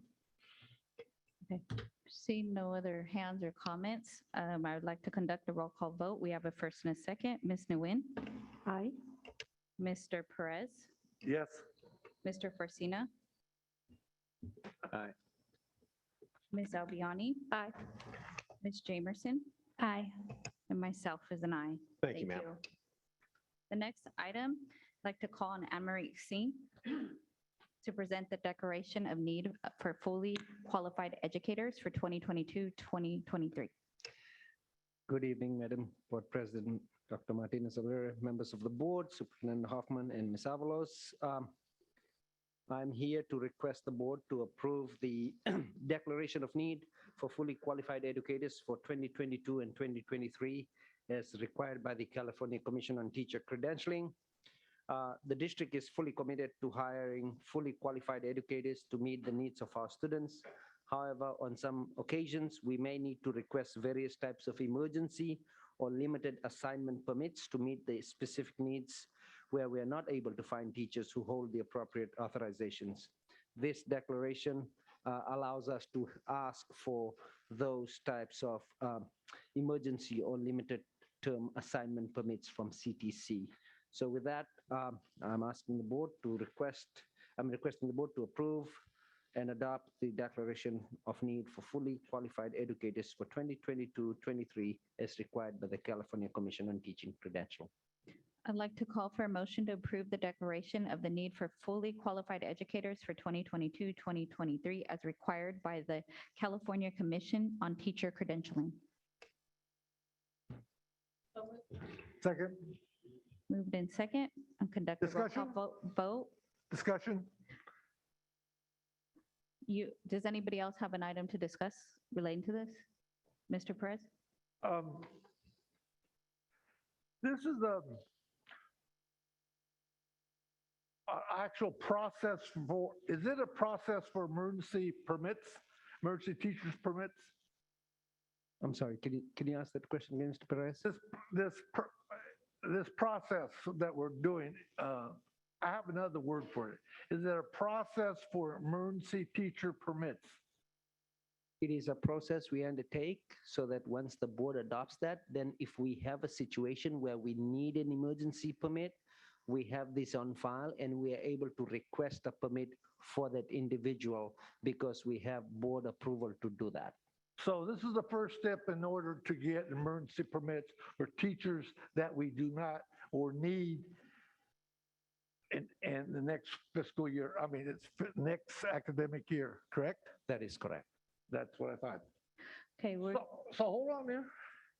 So what are we doing in recruitment that we need to get more teachers on board? And going through this process,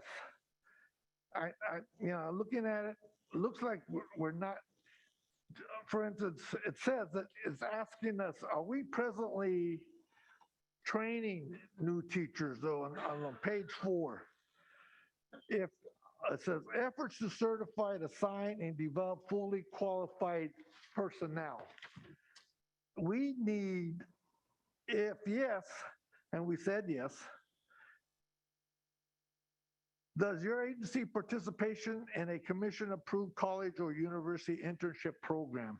We have 50, yes, we said yes. And we presently have 50 interns going through the program. Seems to me that we need more than 50, like we might need 150, 100 to 150 in this process of training interns. Do you agree? Well, I don't think we need 150 interns. We need, different people may need different permits. Somebody might need an intern permit.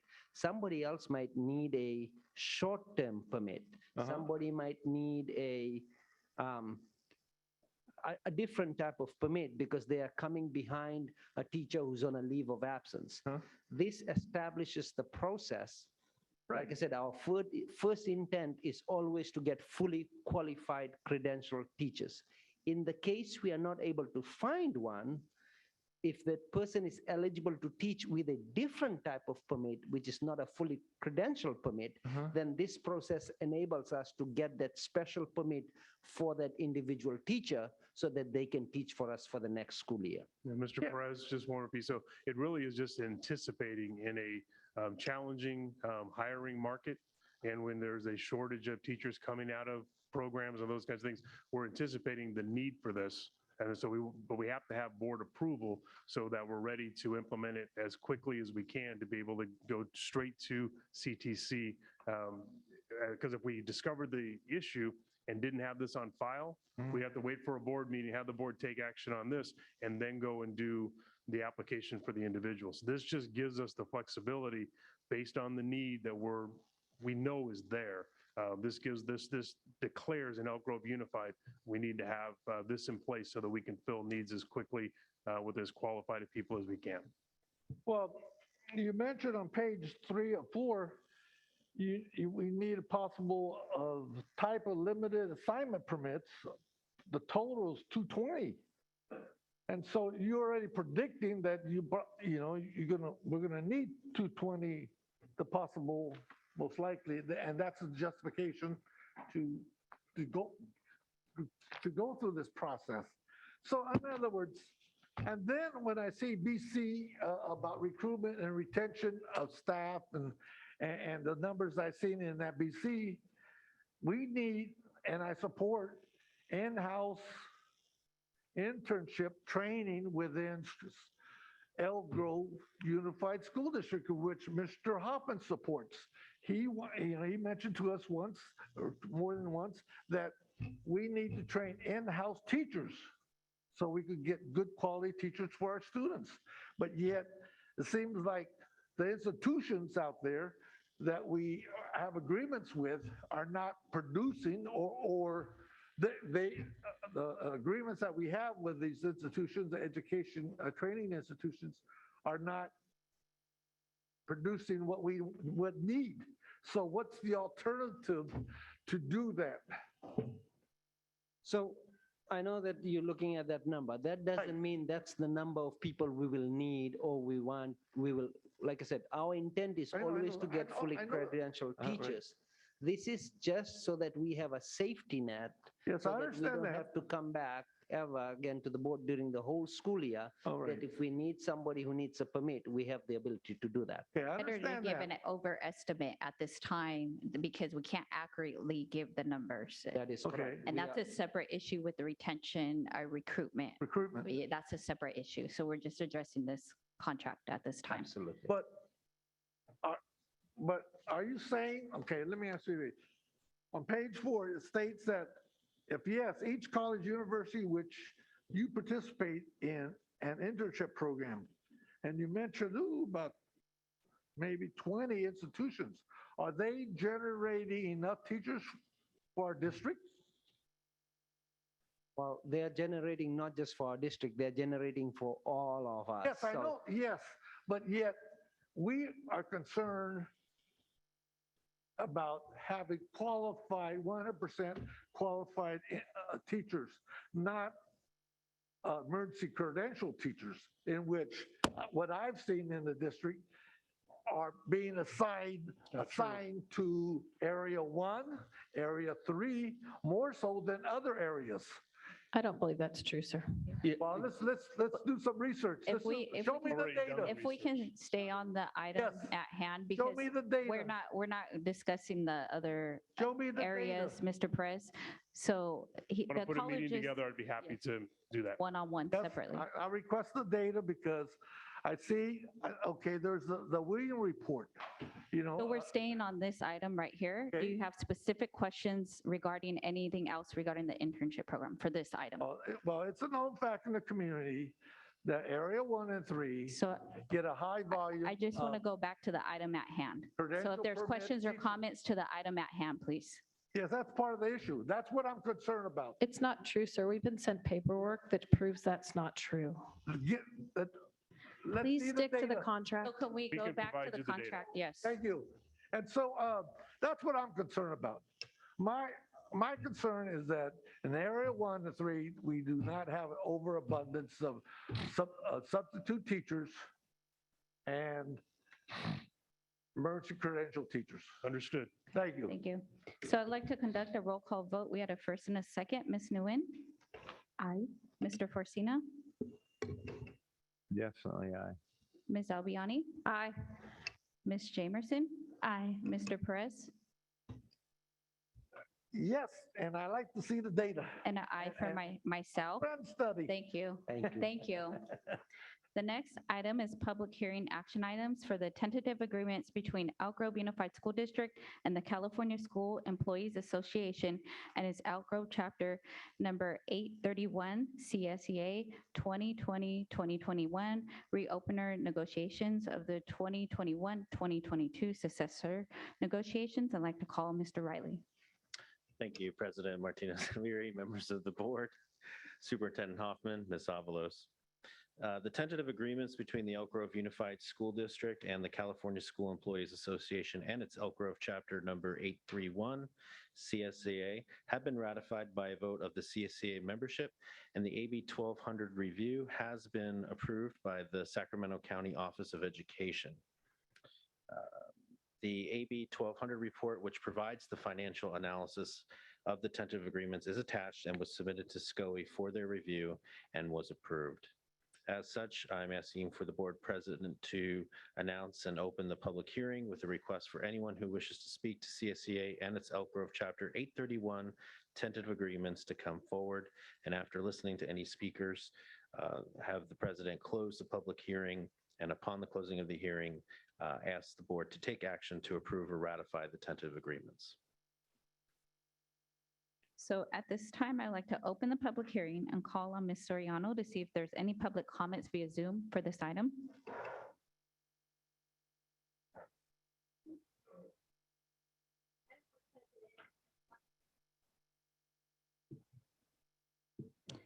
And then at this time, I'd like to call for any blue cards related to this item. There are no blue cards, Madam President. I'd like to close the public hearing and call for a motion to approve the tentative agreements between Elk Grove Unified School District and the California Schools Employees Association and its Elk Grove Chapter 831 CSEA 2020-2021 reopener negotiations for 2021-2022 successor negotiations. So moved. So I have a motion, and do I have a second? The second, and I'd like to conduct a roll call vote. Ms. Albiani? Aye. Ms. Jamerson? Aye. Mr. Perez? Mr. Perez?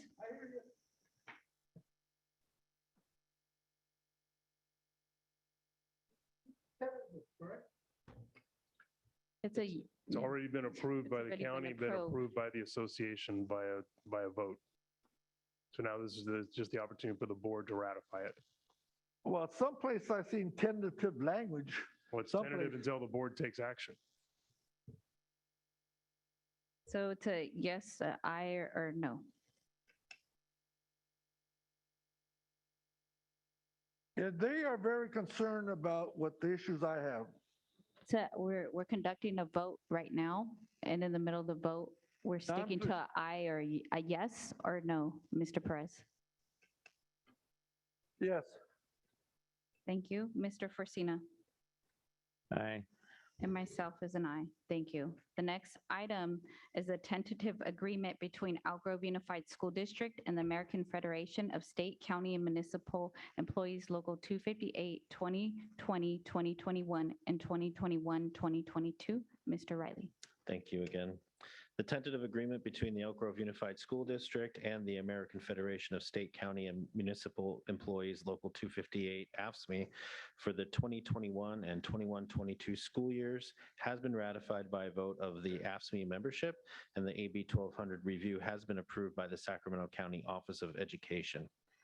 The AB 1200 report, which provides the financial analysis of the tentative agreement, is attached and was submitted to SCOE for their review and approval.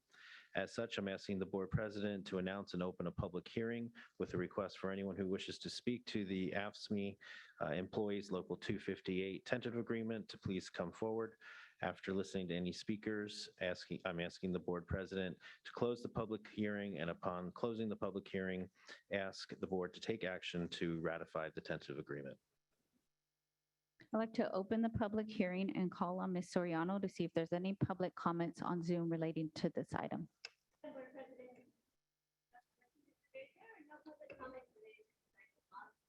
Are there any blue cards related to this item? There are no blue cards, Madam Secretary.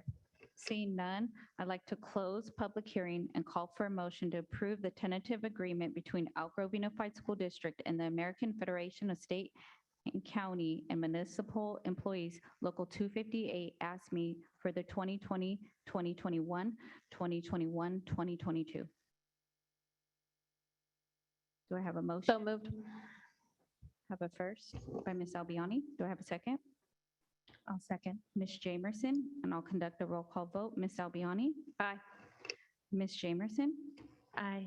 Mr. Perez? Aye. Mr. Forcina? Aye. And myself is an aye. Thank you. The next item is consideration of the public notice of EGEA's initial sunshine proposal to the district regarding collective bargaining for 2022-2023. Mr. Riley. Thank you once again. So just as we close out 21-22, we get the privilege and honor, start again. So this is consideration of our sunshine proposal from EGEA. Pursuant to Government Code Section 3547, the following process is required for negotiations between a bargaining unit and the district. One, the union's initial proposal is officially presented at a public meeting of the governing board for public notice. And two, a public hearing is conducted to receive public input regarding the union's initial proposal. EGEA's initial proposal is attached. It is recommended that after the closure of the public hearing, the board take action to officially receive EGEA's initial proposal. At this time, I would like to open the public hearing and call on Ms. Soriano to see if there's any Zoom public comments relating to this item. Madam Board President, Dr. Martinez O'Leary, there are no public comments related to this item. Are there any blue cards related to this item? Madam President, there are no blue cards. I'd like to close public hearing and call for a motion to receive EGEA's initial sunshine proposal regarding collective bargaining for 2022-2023. So moved. Moved by Ms. Albiani. I'll second. Second by Ms. Jamerson. I'll conduct a roll call vote. Ms. Jamerson? Aye. Mr. Perez? I have a question. It's a yes or no vote. Yeah, because if it's a question regarding that, we'd have to go to closed session at this time. I know. We did 2 hours of closed session. We're ready. That was on a superintendent evaluation. That was 1 hour of it. No, it was a separate. That's what I was told. I'm available. So is it a, Moving on. yes, is it a yes or no vote, Mr. Perez? No, because you don't want to discuss closed session. Mr. Forcina? A yes or no vote? We conducted a roll call vote.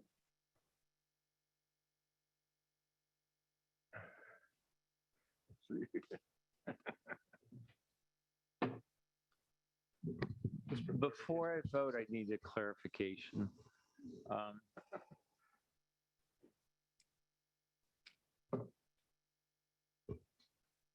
Is there a reluctance to have, to adjourn and do closed session and come back? There was no reluctance. but Answer that first.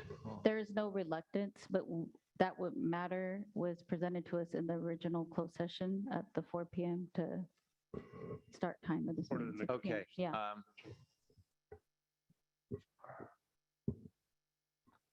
Given that the opportunity was there, I will vote yes. Ms. Albiani? Yes. And myself is a yes. Thank you. Thank you. The next item is board member and superintendent reports. Do we have any board member or superintendent committee reports of the district? Mr. Hoffman? I'll be very quick. First, I just want to say thank you to the board, district staff with regards to negotiations and the leadership of CSEA and AFSCME. This one took a while and they worked their way through it. So I appreciate all the time, effort, and thought that went into this. And as Mr. Riley said, we'll be kicking off in the new version here soon. But I did want to recognize everybody's efforts there. And then the last piece I want to say is graduations are here. So starting next week, 4 full days of high school graduations, and Mr. Murray just looked at me like, what? And so that's a little worrisome. So just excited, and thanks for the board for making shells available, and for the new folks.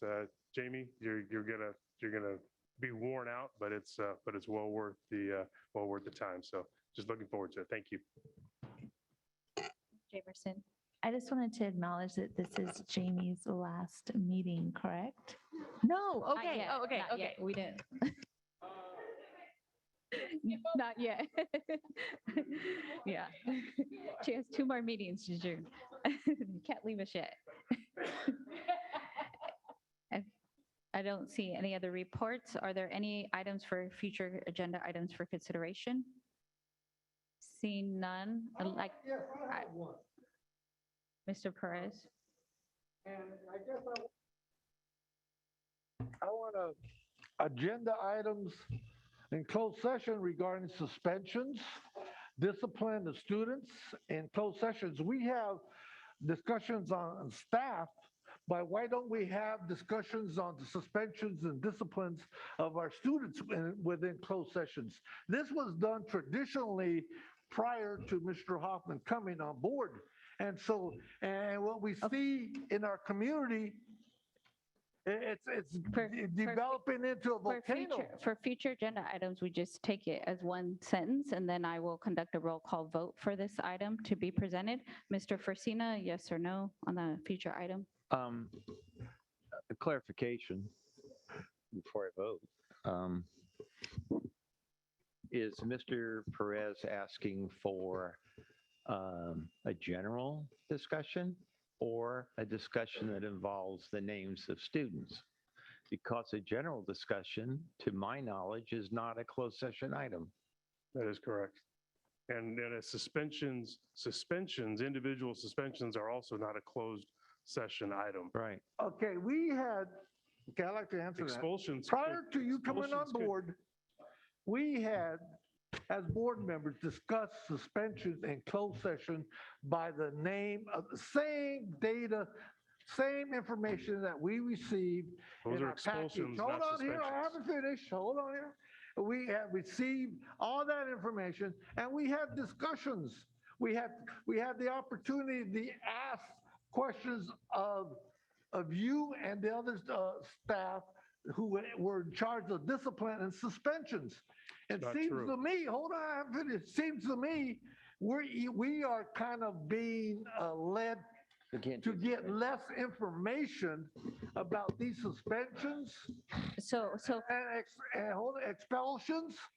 And it's getting to a boiling point. You're mixing 2 things. Okay. But as a result of not talking about these suspensions, week after week, and it gets into lawsuits. That's what I'm saying. That's true. So for clarification, it sounds like you're asking for a change in the system and in the process. Did you? Well, Want Oh, to take that okay. to a vote, Mr. Fursina? It's- Did you it's get the not a clarity on change. that? Why did we ever change to Well, not discuss well, about you know, and suspensions? I'm not going to get into this. What was the reasons? To my recollection, and I've been here as long as you, Mr. Perez, I don't recall that at all. You don't? But that's, no, I don't. Oh, my And that's neither here nor there. The fact that we can't legally go into closed session on something that is an open session item, I vote no. Oh, that's And then that Ms. is Albiani? incorrect information. I vote no. Ms. Jamerson?